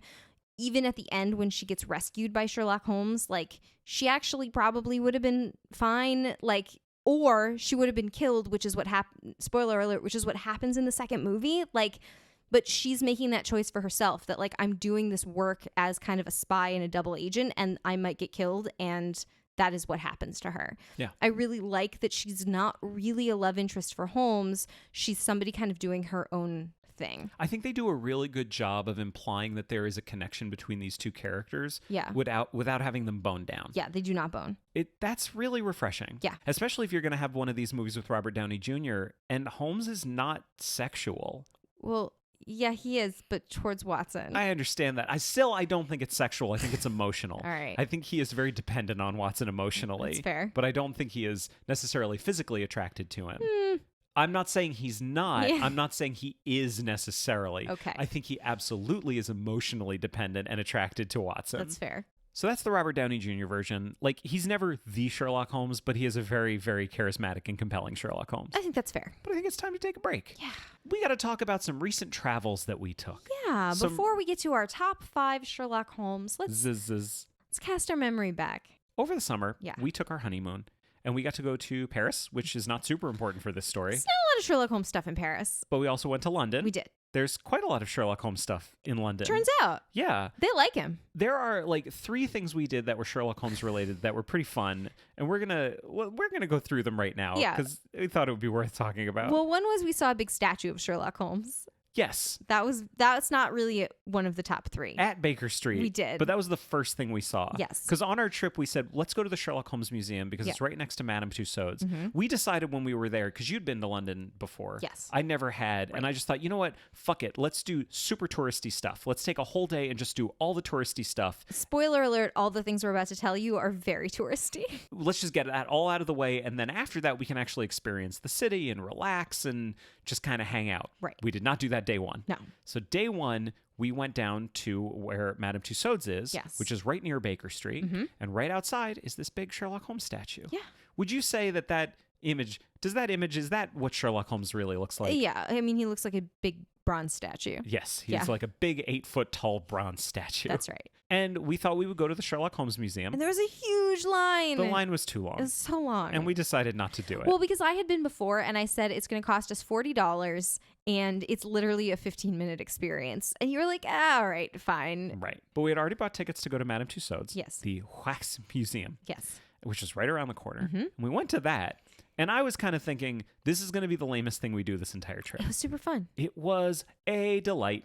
Well, it turns out, so Madame Tussauds, if you've not been, you go through like sort of a series of rooms and they all have like a different theme. So the first room is like a celebrity party and you go in and there's statues of Patrick Stewart and Helen Mirren. And She's very pretty. Beyonce and like all of these people, and you can take your picture with them and get up close to them and whatever. The thing that was most enjoyable for me is that there were a bunch of times when you were like, I don't know who that is. Yeah. It was like, that's Tom Hardy. It's okay. All right, whatever. And then there's one of like historical figures and one of like sports figures that we walked through very fast because we didn't know who anybody was. And I knew who Muhammad Ali was. that's fair. But then I was really looking forward because I had done sort of our usual amount of research on things, which is to say none. But when That's unfair. We do a little. But when I had been there in the past, the most famous room in Madame Tussauds is the Chamber of Horrors. And you go in and it's kind of set up like a dark Victorian street. And you walk all around and there's all these like statues and wax figures of like murderers, and it talks all about the things that they did and serial killers, and it's really spooky and really fun, and it's my favorite part of Madame Tussauds. Turns out they don't have that anymore. They haven't had it for like 5 or 6 years. They closed it because people complained it was too scary. Which is dumb. Which is dumb. But they have turned that whole section. Remember how I said it kind of is like set up like a street and it's cobblestoney and it looks like Victorian England or London. Are there other characters that exist in Victorian England that they could have talked about? Yeah, well, they set it up to be the Sherlock Holmes experience. Oh, shut up. That's awesome. It's pretty good. Yeah. So we had to pay an extra £10 Whatever. to get in, and we had to talk to a man who the dream of his life was to come to America and go on a John F. Kennedy tour and see the grassy knoll in Dallas, which I thought was adorable. I think that's super fucked up. I just think I feel like people from Europe think that we're really weird for coming to see their sites that they see every day. And he was like, so. I want to see like Kennebunkport where the Kennedys went and Dallas where he got shot.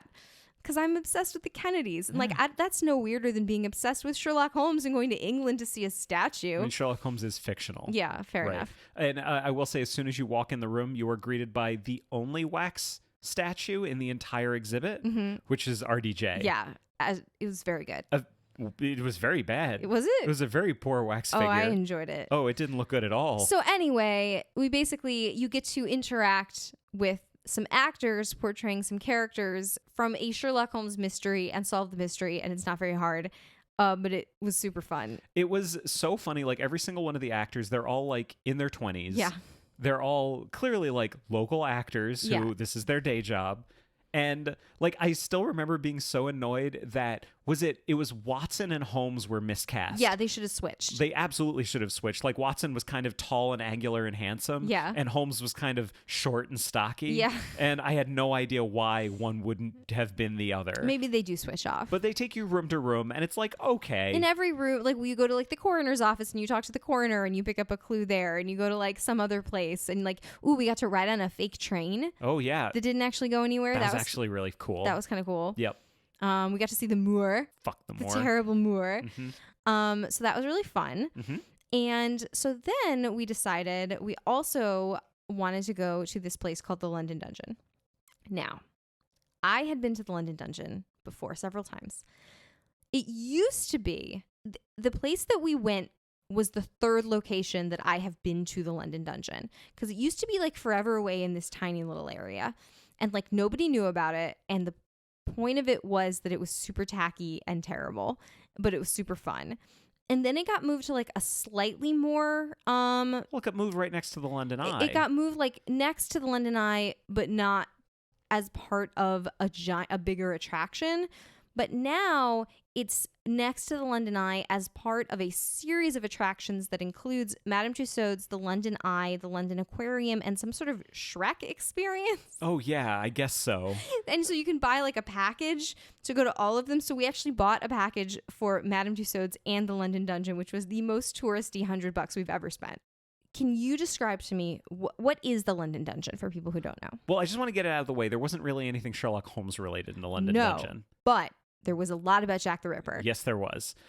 The London Dungeon is a walking attraction. Yes. Where you walk through, kind of like what we just described at Madame Tussauds, you walk through room to room, and in every single room there is an experience. And you're with your group of like 20 people. Right. It's basically taking you through the history of London in the most fucked up way imaginable. So like they're constantly referring to you as a traitor. Yeah. You are a traitor to the crown Well, the there's, entire like- time. You're prisoners the entire time. There's like a room about the plague, and there's a room Yes. about the Great Fire of London, and there's a room that's Sweeney Todd, and there's a room that's Jack the Ripper, and it's all very interactive. Like every room that you go into is you're sort of as a group interacting with a different actor playing a different part.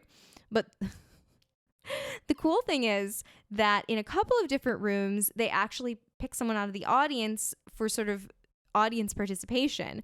And of course, like room to room, it's a different actor, so they have no idea who got picked as the audience participant in the previous room. So Jeremy got picked twice in a row to, I think the first time you got to sit in a chair and be tortured with the threat of having your balls cut off. And my tongue cut out. And your tongue cut out. Yep. And then in the next room, I believe you were a plague victim. I had the plague. Yes, you had the plague. They put me in a chair and then they put curtains around me to operate on me because I had the plague. Right. And my favorite part was in the second room when this couple who was next to me turned to me and was like, "Oh, your poor husband. He keeps getting picked." And I was like, "What are you talking about? He obviously loves this. He could not love this more." That is unfair. No, I loved it. Yeah. I loved it so much. I did such a good job in the torture chamber. Oh my God. I was very funny. You were very funny. I feel like whenever people get picked for things like this, Yes. I'm not saying I did this perfectly. I'm just saying I have opinions. Okay. So I feel like when people get picked for this, they do one of two things. They either do nothing and they're just dead fish. Or they make it all about them.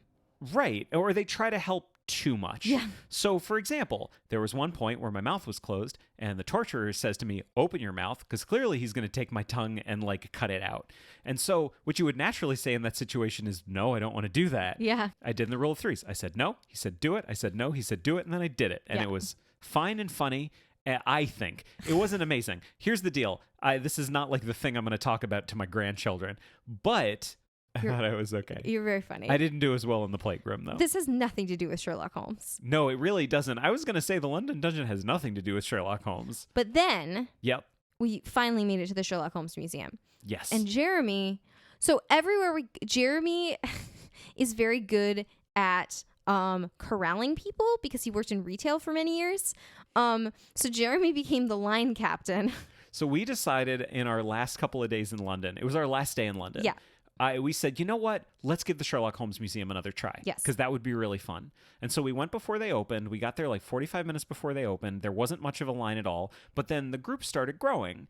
And I have a really big pet peeve about people who are like, "Oh, we're all the first people here, so we're just going to make one big crowd around the door because fuck all these other people. I'm getting in first." Well, it was like there was like two groups clearly making a line. There were like and then 10 of us. more people started to show up and make their own line. And we were like, I don't understand why you would not like be like, "Oh, these other people were here first. Clearly I will conform to the line system that they've already established." And I was super mad because I'm like, we're in London. This is where they invented queuing. Right. And then I realized Everyone everyone's was a tourist. Yeah, not one person in that line of 50 people was from London. I got that shit down Yeah. and I got everyone in line. You said, "Excuse me, are you all here for you all here for Sherlock Holmes?" Yes, Sherlock Holmes. Okay, this is the line.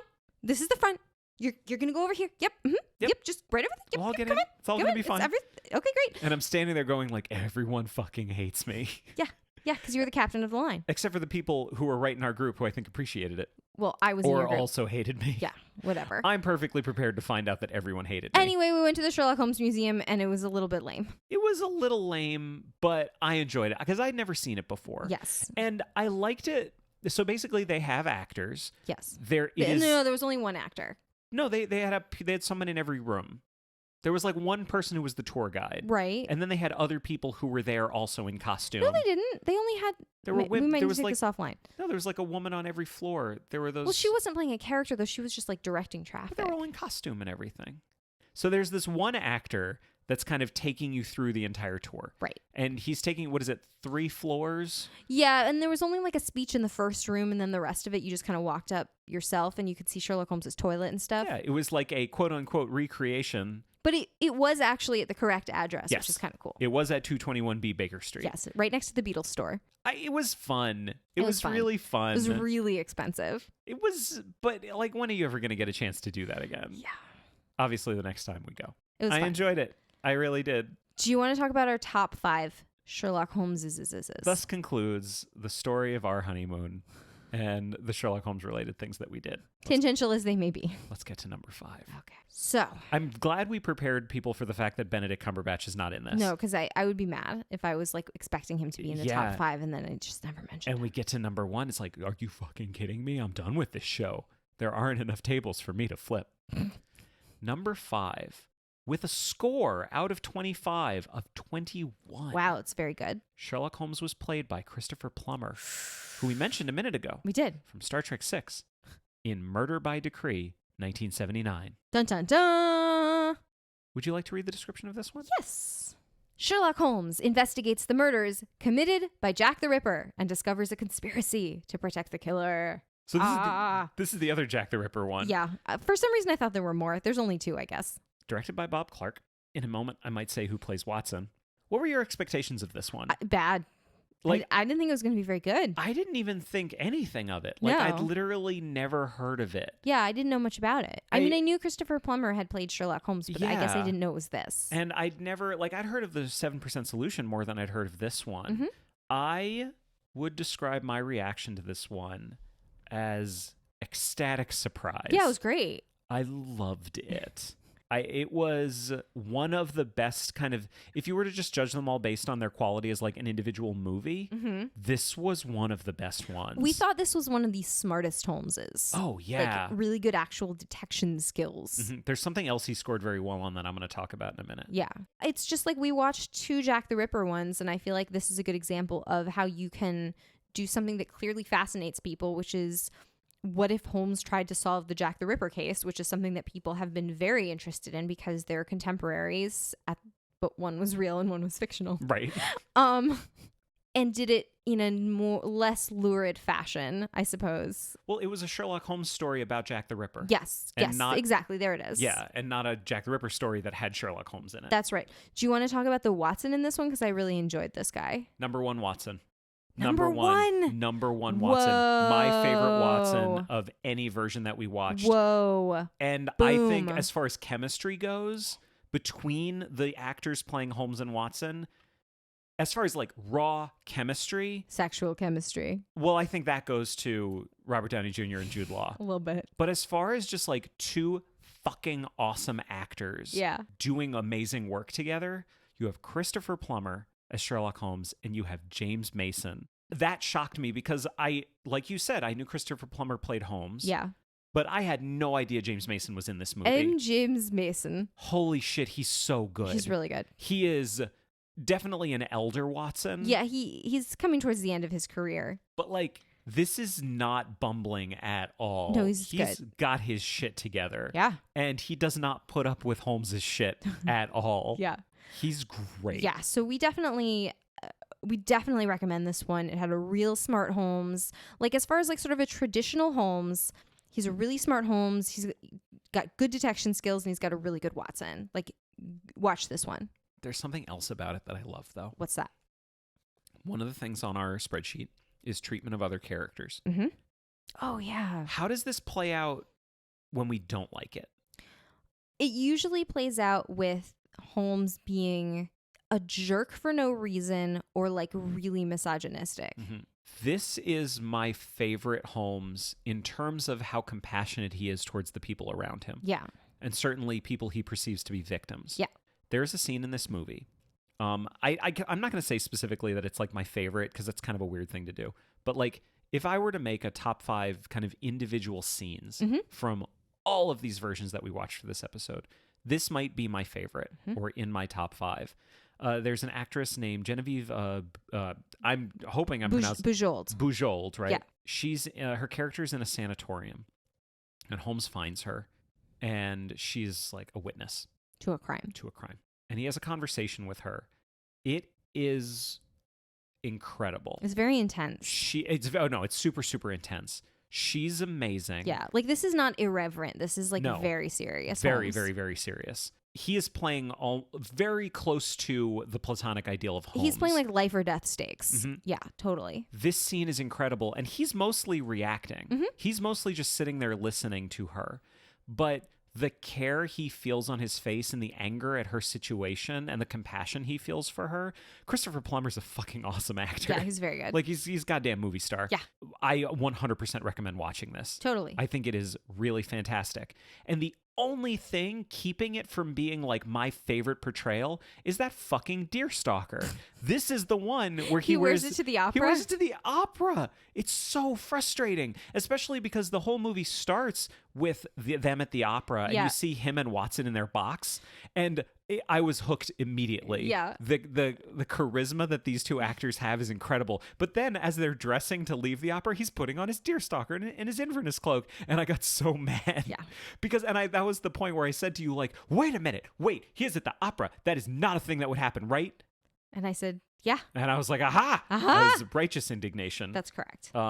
If it wasn't for like that knock and like one or two other things, he would be a little higher. He would be number 2 on this list. Not number 1. No. But number 2. I think he might be number 3 or 4 because I'm looking at who's number 1 and 2, and I don't think he would knock them down. So. Number 4.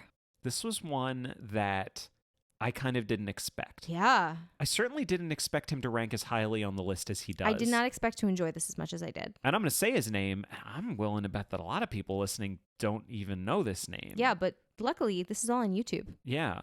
Because it's so old, it's not in copyright. Right. So this is Sherlock Holmes was played by an actor named Arthur Wantner. Yeah. This predates Basil Rathbone. This is the 1920. 31, yeah. These movies do have sound. There is sound. There are silent Holmeses that we have not watched. No. We feel like it's unfair. Actually, can I take a quick sidebar? Yeah. Super, super quick sidebar. There was a version of Holmes that we started watching, and 5 minutes in realized, like, we can't consider this. We can't even put this on our list. And it was Christopher Lee as Sherlock Holmes. Yeah. Who'll come up again. But the problem is it was a German production from, like, the 50s or early 60s. Christopher Lee is playing Holmes. It's all in German, but it was dubbed in English with different actors dubbing Holmes and Watson. That's right. So there was no way to judge his performance. It would have felt so unfair. It was very strange. So silent Holmeses and dubbed Holmeses we didn't look at. But if not for that, Christopher Lee would get the award for being in the most of these as different characters. He's going to come up 2 more times in this podcast, and we only have a couple left. So Arthur Wantner played Sherlock Holmes a few times. In 1931, he played him in The Sleeping Cardinal. It was also called Sherlock Holmes' Fatal Hour. Mm-hmm. They also made The Missing Rembrandt, The Sign of 4, The Triumph of Sherlock Holmes, and Silver Blaze. We only watched The Sleeping Cardinal. Yeah, so if you're familiar with the Sherlock Holmes stories, the story that this pulled from the most was The Empty House. It used a lot of the same character names and a few of the plot points. So like Ronald Adair is a character, but they didn't even call it that. It was different. A card cheat is threatened with exposure into joining a criminal enterprise that Holmes believes is controlled by Professor Moriarty. Dun, dun, dun. There it is. It is old. It is pretty rough. That being said, Arthur Wantner, he's great. Got a 21 out of 25. I mean, this is the good thing about having a rubric, which is sort of the trappings of Holmes kind of have to fall away, and you're just comparing them apples to apples on how well did they do this thing. And he did a really good job. He also did a really sexy Watson. Yeah, this was like second most sexy Watson. Yeah. Played by an actor named Ian Fleming. Oh, really? Yeah, not the Ian Fleming. Not Ian Fleming, but Ian Fleming. Well, maybe it was Ian as well. I don't know. He's like not bumbling. He's not like super, super smart, but he's definitely like a young, handsome Watson. Well, he's not bumbling, but it's like he cares more about doing the business with a sexy young lady than when you said being involved. When you said the business, I thought you meant the business of detection. No, I meant the business of boning. Yeah, a bit. But then she's a murder suspect. It's also set in the 1920s. Like, just to be clear, this was kind of on the edge of what we were willing to consider because they had motor cars. This came up. Yeah. So we're watching it and like we're kind of thinking, well, the costumes are a little weird. It doesn't look super Victorian. But sometimes in early movies, they just kind of, much like in Shakespeare's day where they just performed in their own clothing, no matter what the time period. Sometimes in the 1920s, you do kind of see that it's like the actors look like 1920s, but it's supposed to be a different time. I mean, this came up in like Sherlock Holmes in the case of the Silk Stocking, the right. Rupert Everett one, where their costumes are awful. Yeah. And very anachronistic for the Yes. time period. It is technically supposed to be Victorian. Yes. In this case, it was not. It Yeah. was clearly the 20s. Like, they had cars. Right. But we came to a decision on this one because we had already decided we weren't doing the later Basil Rathbone ones because they took place in the 40s. The difference we really decided on is that the Basil Rathbones in the 40s, those take place in the 40s, and it's Sherlock Holmes involved in World War II. Right. This one, I think, only took place in the 20s because they didn't want to spend the money doing a period piece. Right. So they just put in like a couple of lines talking about like modern day, Modern quote day. unquote modern day. Exactly. But also, this is what, 40 years later than when the stories take place? Yeah. When this was made, Arthur Conan Doyle had died the previous year. Yeah. Yeah. Yeah. So yeah. because of that, we decided it belongs in this episode. Yes. What are some things, because I know some things about him that surprised me and kind of are why I think he ranks so highly on this. Do you want to talk about what things you found in it? Yeah, I mean, I guess I would say the number one surprise, because in comparing this to, say, like Basil Rathbone, that's also an older one. Yeah. This came before Basil Rathbone. The sense of humor really surprised me. Yes. And that was actually really interesting to me and kind of solidify, because it was so much closer to the time when Sir Arthur Conan Doyle, who wrote these things, was actually alive, made me feel like, yes, we are on the right track with our criteria for these, because it's not taking itself too seriously. And of all of these, it should be the closest to the original source material because it was so close to the author and the author actually being alive. He was a funny Holmes. Yeah. He was like joking throughout. My note here is that he is very measured with a real twinkle in his eye. Yes, he has a twinkle in his eye. That's a good way of putting it. You know, we made a joke constantly. I don't even know if we said it in this episode, but it was the reason why we turned off the Robert Downey Jr. one when we were 5 minutes in, because he was Action Holmes. Right, Action Holmes. And so we constantly talk about Action Holmes. Yes. Whenever Holmes has to do any kind of physical bit of business, he's Action Holmes. Yeah. Arthur Wantner is the opposite of Action Holmes. He like basically just sits around a living room and drinks tea and deduces things. But It's great. he loves his job. Yeah. He's not, Peter O'Toole sounded like he was just sitting down the whole time and sounded bored. Arthur Wantner never once sounded bored. No. He was into it. He was just older and not super physical. Right. And he wasn't even playing an older Holmes. He was just an older actor playing Holmes. Right. Because there are also other versions that we'll get to in our next episode where it is an older actor playing what is clearly an older Holmes. Right. Much later. Yes. This was not that. He loves his job. Yeah. He really And loves... he's good at his job. He really is. There's a great scene with him and a character who he realizes is Moriarty. Right. And you watch him kind of figuring out that this character is Moriarty and getting the better of this character. You see him deducing. You actually see it happening. He was delightful. Yeah. Really, really delightful. Really enjoyable to watch and a surprise. Yeah. Certainly a surprise that he ranked as high as he did. I just thought it was super fun. It was this, out of all of the versions we watched, this was the biggest surprise. Yeah. That's Arthur Wantner. Well, At a, let me again. I think this is 21 out Yeah. of 25. Speaking of pleasant surprises, though, I actually am going to say our number 3 was my most pleasant surprise. As I was saying it, I kind of realized that this might be the other one. Yeah. Do you So want to talk about this? This was the last one that we watched. We watched it literally yesterday. Like 2 days ago. Yeah. As of this recording. That's right. Scoring a 22 out of 25. Now, I mentioned before, I feel like out of all the ones we're talking about, there are 3 that in all of our kind of research and reading came up as these are movies that are single instances of these actors playing Holmes, single movies, not part of a series, that are great versions of just a Sherlock Holmes movie. Yes. One was The 7% Solution. One was Murder by Decree. Yep. Christopher Plummer. This one is Billy Wilder's The Private Life of Sherlock Holmes. Yes. From 1970. When a bored Holmes eagerly takes the case of Gabrielle Valadon after an attempt on her life, the search for her missing husband leads to Loch Ness and the legendary monster. So we had watched the trailer for this. Yeah. And I said, oh, this is a parody. This doesn't fit this episode. And it's Billy Wilder. It's Billy Wilder. This is going to be like the Dudley Moore Peter Cook one that we're going to have to do for the other episode because it's not serious. And you said, no, I think I've heard that it is. Like, let's just watch it and see how it goes. Like, we can make a decision. And I was, because the trailer is wacky, right? Yeah. And so it seemed like it was going to be wacky, and it is irreverent. Well, that's what I wanted to say. Yeah. Is that this is now the third like irreverent one we've looked at. Yeah. First, we have the 7% Solution, Yeah. which is irreverent, but I don't think is irreverent enough. Yeah. Then there's the Robert Downey Jr. ones, which I think overcorrect. A and little they're bit, yeah. very irreverent. I think they're a little too irreverent. Those would be top 5 if it wasn't for that. They do have a really cute dog, though. Yes, that's true. And then there's this one, which I think strikes the perfect balance. Yeah. This, to me, I can say is the best Sherlock Holmes movie I think I've ever seen. As a movie. Just as a movie. Yeah. As a screenplay. Yeah. Like, this is one of those ones where it's not just the execution of it, it's the writing of it. Yeah. Billy Wilder co-wrote this screenplay. For those, I mean, Billy Wilder, like The Apartment, Some Like It Hot. I was going to say, isn't it Some Like It Hot? Yeah. Yeah. Like, Billy Wilder is amazing. Yeah. This is such a good screenplay. Yeah. I know you have some stuff you want to talk about. Just want to say who's in this movie.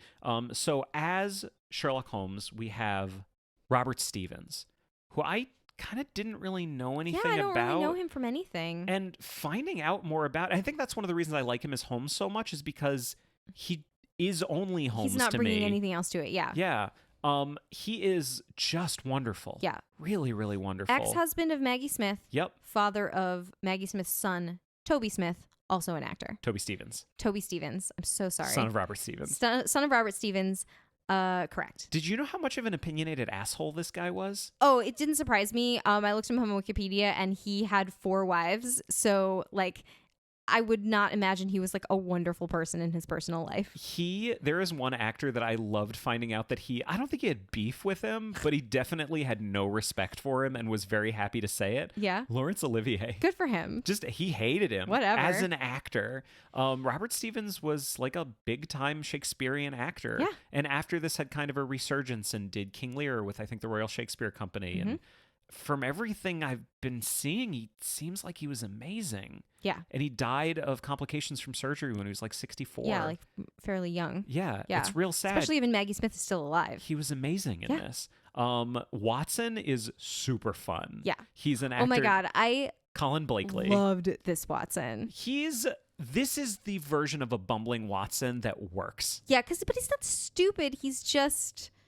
This was how I said it He's when we just were watching fun. it. Yeah. This Watson is a fan of Holmes the way the rest of us are fans of Holmes. That's right. Yeah. Like, there's a whole thing in the beginning where Holmes is talking to Watson and saying, like, you build me up in all your stories. You say I'm 6'4" when I'm really only 6'1". You say I'm amazing on the violin and I'm amateurish at best. Right. Well, the premise of this plot of this movie is that this is one of the lost files of Sherlock Holmes that couldn't be revealed until 50 years after Watson's death because it was indelicate. The things that happened were not delicate. Right. So the premise of the story is a little bit more, I'm not going to say raunchy, but like a little less straight-laced than your classic Holmes story.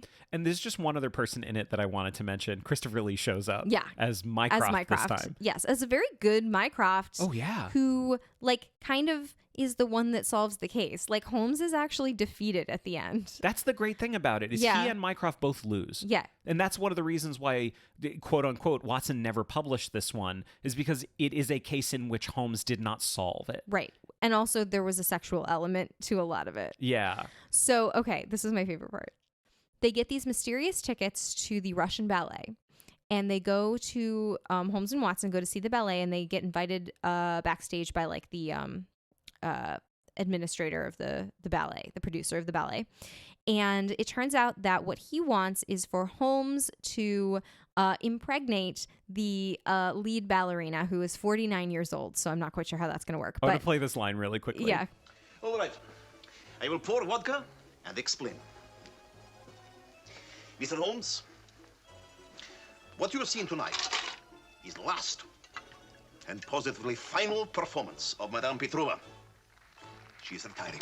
What a shame. She's been dancing since she was 3 years old. And after all, she's now 38. I must say she doesn't look 38. That is because she is 49. I love that line. I think it's great. It's really good. And Holmes does not want to do this. And he says, I'm so sorry, but I cannot go to Venice to impregnate this woman because I'm not free. And the man says, you're not married? Like you're a well-known bachelor. What are you talking about? And he says, but I am a bachelor that has lived for 5 years in the company of another bachelor. I think you understand where I'm going with this. And they had just had this exchange about Tchaikovsky being another candidate for the father of this child. And it did not go well because Tchaikovsky was gay, which he was in real life. So basically he gets out of having to do this thing that he doesn't want to do by implying that he's in a relationship with Watson. It's done in such a loving way. Holmes clearly is fine with it. Like, there's only one character in this entire scene who has anything that I would call like gay panic. Yeah. And it's just Watson. It's just Watson, who is doing the can-can with a bunch of Russian ballet dancers. And he's mostly mad that now none of them want to get off with him. Well, some of them do, just the men. The men. Yeah. Because the producer is like, we understand this. This is ballet. What do you think? Like all of the, and there's a great line about male bisexuality. So like, some visibility there. 1970, and they're talking about bisexuality, and it's fine. It was great. Like they're all super cool with it. Mm-hmm. But I really liked it. Watson does kind of go into a gay panic. A little bit, yeah. A little bit, but it's okay. You started crying when this scene happened because it was just so sweet. Well, you thought he was telling the truth for a second. I thought he was telling the truth for a second. And you got really excited. Yeah. This movie's a delight. Yeah. It just really is that perfect balance of irreverence. Yeah. It is exactly as irreverent as it needs to be. It takes things seriously when it needs to. It's funny when it needs to be. It has a strong female character, and I don't think we're going to talk too much about her because I think it would kind of spoil the plot. But she's great, and I don't think it spoils it to say he does not solve the case. Right. Like, he does not do really a good job with his detection. But other than that, it is a really good, fun, unusual Sherlock Holmes depiction. Absolutely. Yeah. I would recommend that anybody watch this movie. Yeah, it was, for Watson alone, honestly, he was one of my favorite Watsons, I think. A delight. Yeah. Just a delight. Just delightful. I thought Robert Stevens was as close to perfect as you could be as Sherlock Holmes. Well, not as close because he's only 23 out of 25 and we still have 2 more to go. Well, I didn't say he was as perfect as you could be. He was as close to perfect as you could be. Fair enough. He was close to perfect. So this is another one of those ones that is someone who we've talked about before. Mm-hmm. Because he did A Hounds with the Baskervilles. Yeah. Peter Cushing. That's right. As your man Sherlock Holmes. This was coming in at number 2. Number 2. A solid, impressive number 2. What is his number? Oh, so his overall score was 23 out of 25. Wow. One actor got 25. Well, we're not talking about him yet. Fans of Sherlock Holmes and fans of the show might know who that is. I don't know that you need to say that. Let's just talk about Peter Cushing for the time being. So Peter Cushing's an interesting one because we didn't just look at one movie or one TV show. Right. He had a really good range of playing this character because he played in 1959 in The Hound of the Baskervilles for Hammer Film Productions. Yes. Which we have talked about. Yes. Listen to our Hound of the Baskervilles episode if you want us to go into greater detail because we enjoyed that immensely. Super fun. Also starring Christopher Lee. But then in the 60s, the BBC did a Sherlock Holmes TV show.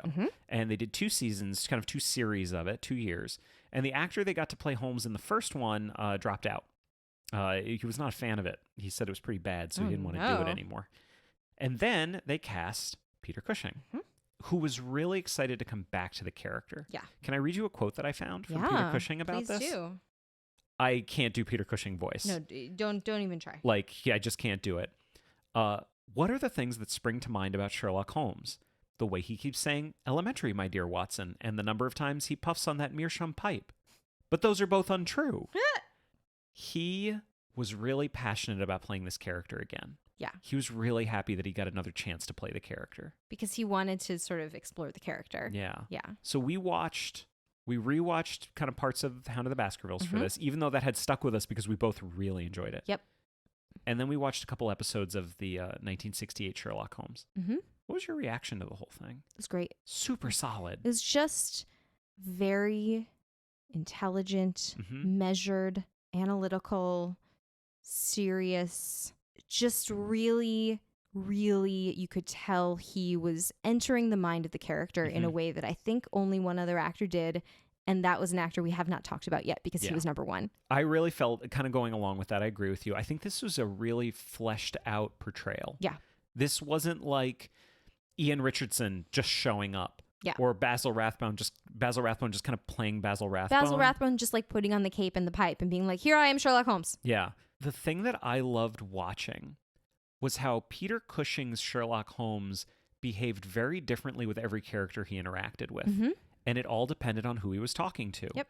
If he was talking to a young woman who was the victim of a crime, he behaved a certain way. And if he was talking to someone who was guilty of a crime, he talked to them a certain way. If he was talking to Watson, he behaved a certain way, which also was very respectful and very loving. I was like watching an episode of it by myself, and I called you in from another room just because of one little scene he had with Watson. Yeah, he was like, be careful, Watson. I love you so much. He was just like, I care about you and I need you to come back safe. Yeah, Like, it it is was very really important sweet, to yeah. me.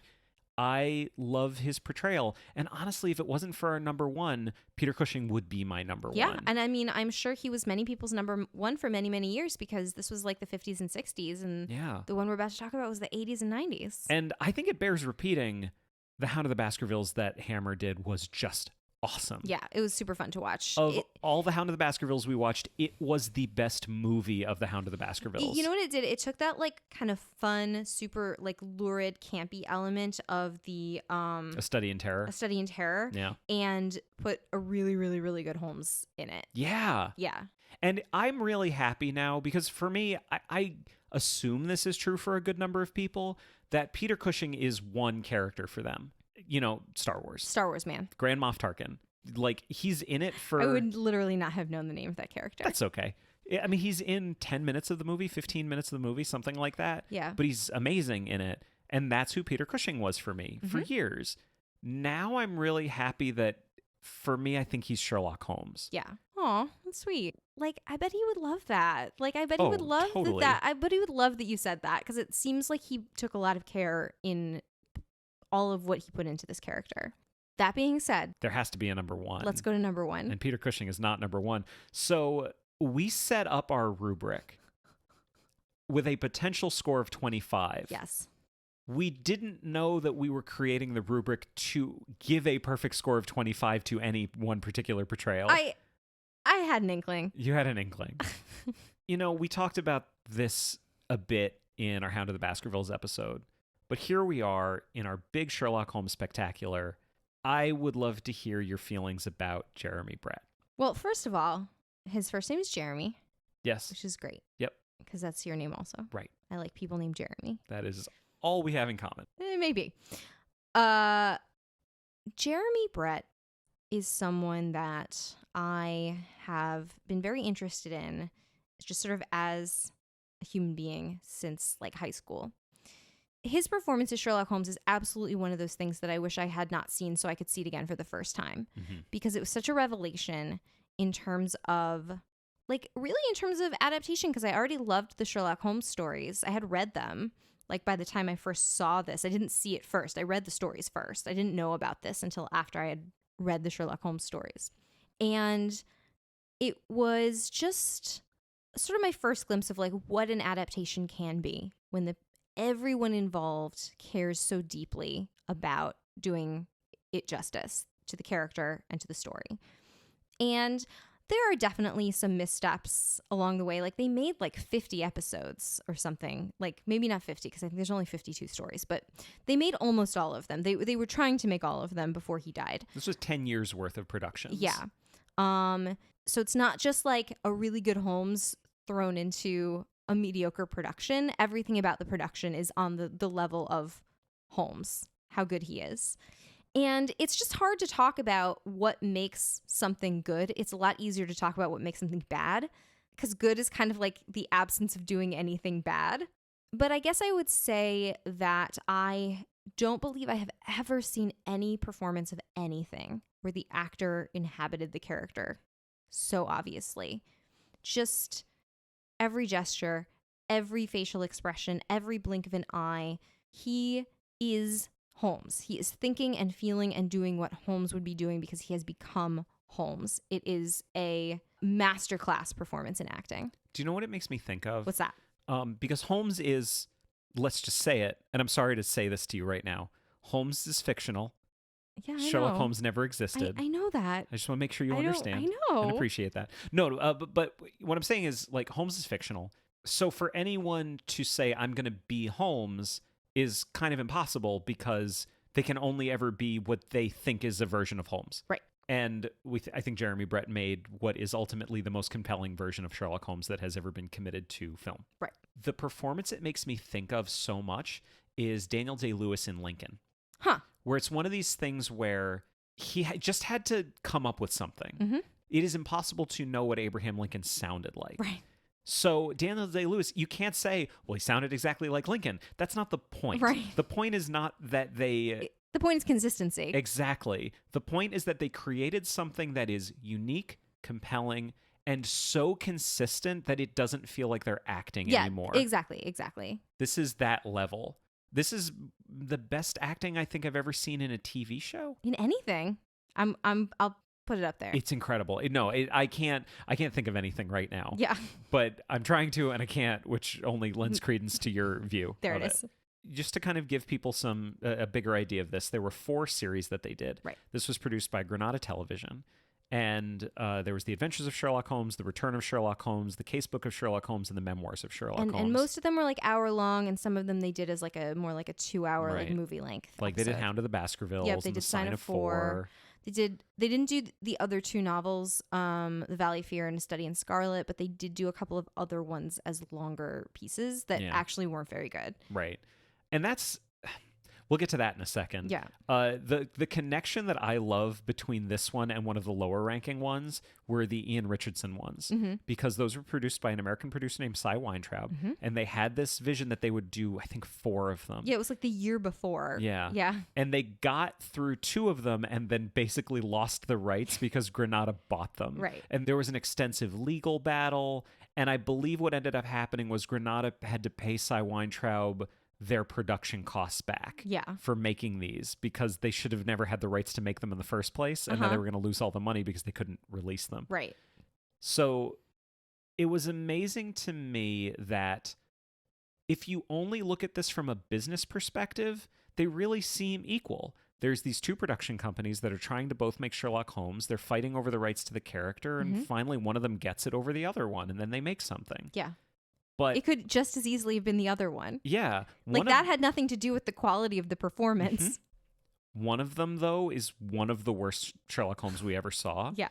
And one is the best portrayal, Of not just of this any character. character. Yeah. He's utterly compelling in every single moment that he's on film. Even in the 4th season that I find actually really hard to watch because of how ill he clearly is. Like Jeremy Brett, the actor, is not well. And it's like almost painful to watch if you're looking at that in comparison to the 1st season where he was young and thin and active, and he's put on a lot of weight because he was on all this medication and his heart was bad, and there's a couple episodes he's not even in because he was too sick, and there was some episodes that is like his hair is all messed up because like he had like kind of a What did he suffer from? he suffered from bipolar disorder. And my understanding is that he was on a lot of drugs that made him physically very ill. So he was mentally very ill, and he was on all these drugs that made him physically very ill. And like ruined his heart. Like ruined his heart. Like his heart problems weren't, he didn't have like chronic heart problems. No, it was because Those of the were from medication. Yeah, and then he died. Yeah. Which is really sad. It's the one Like that he might still be alive today. Like Yeah.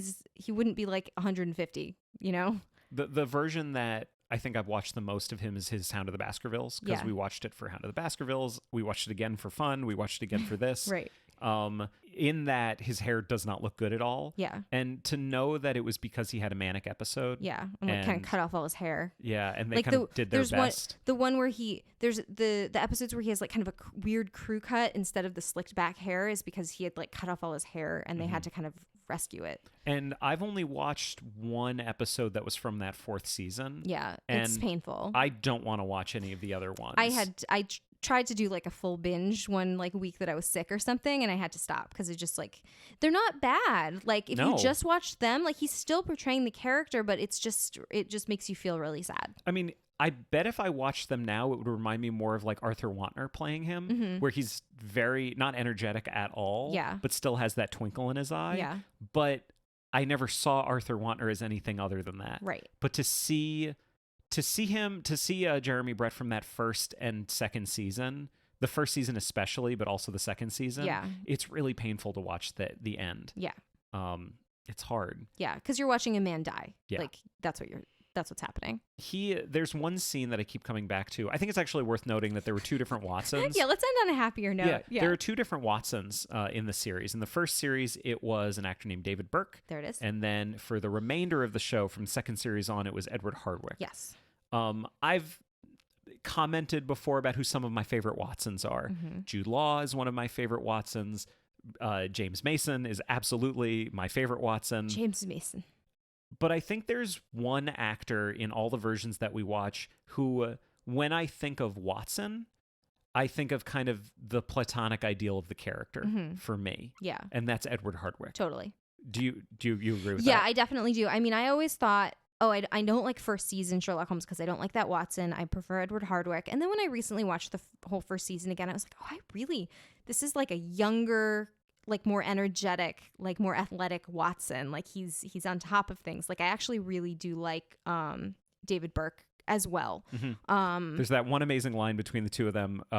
Watson has just kind of bungled something. I shall go back tomorrow and visit the public house. No, my dear sir, do not commit yourself to rashness because you are temporarily depressed. We can do nothing useful until Saturday. Did I really do remarkably badly? Yes. And it's one of these moments where, like, Holmes is not being shitty to Watson. No, he's just telling the truth. He's being really honest with him. He's a truth teller. Yeah.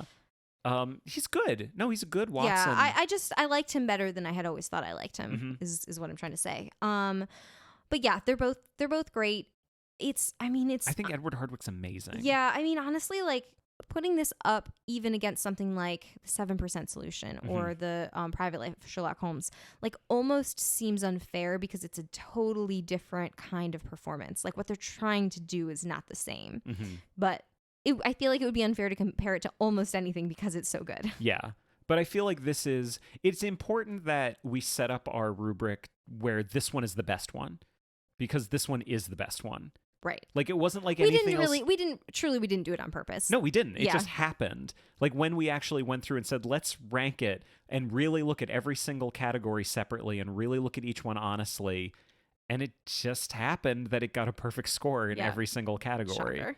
I think that's a great place to leave it. There we are. There it is. I think we should recap really quickly. Whew. I'm going to run through all of these. All right. I'm going to give those real scores quick, again. Real quick, because these people have been in their cars now for 2.5 hours listening to this. At number 15, we have James Darcy with a score of 3. At number 14, we have Charlton Heston with a score of 5. Oh, we didn't say who his Watson was when he performed this on stage. Jeremy Brett was his his Jeremy Watson. Brett. Yeah. Like literally second from the bottom, Sherlock Holmes got to act with number 1 Sherlock Holmes of all time. God, he and must probably, feel so inferior. Probably didn't even appreciate it. I'm sure he did not. I can't imagine he did. He probably didn't give a shit because he's Charlton Heston. At number 13, Rupert Everett with a score of 9. At number 12, Ian Richardson also with a score of 9. Tiebreaker. For this one, Yeah. we had to go with just kind of how we felt about it.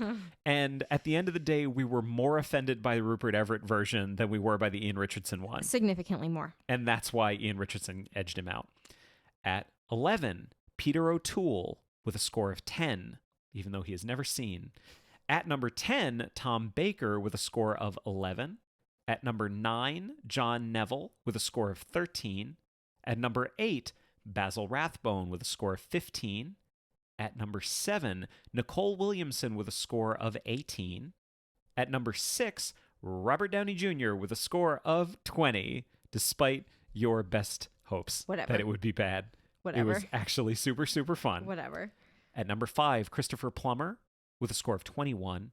At number 4, Arthur Wantner, also with a score of 21. At number 3, Robert Stevens with a score of 22. At number 2, Peter Cushing with a score of 23. And at number 1, Mr. Jeremy Brett. with a score of 25. Sir Jeremy Brett. He is the perfect Sherlock Holmes. Ugh. All right, we did it. This We is did a big one. It was a lot. And now we have a whole other one that we need to do. We got to make a whole new rubric. Oh my a God. whole new spreadsheet. Yeah, we do. Whole new categories, everything. It This is is a going lot. to be so much fun. Everyone, this has been Adapter Parish. If you'd like to find us online, we're on Facebook, Twitter, and Instagram at AdaptCast. And if you tweet about the show, don't forget to use the AdaptCast hashtag. You can join our groups on Facebook and Goodreads, and you can also find and follow me on Letterboxd. If you have anything to say that's longer than a tweet, you can always send an email to adapterparishcast@gmail.com. If you'd like to support the show, there are 2 great ways you can do it. First, tell a friend. Second, a rating and review on your podcast platform of choice would be greatly appreciated. Once you have eliminated the terrible Holmeses, whoever remains, however improbable, must be a good Holmes. Bye, everybody. Bye.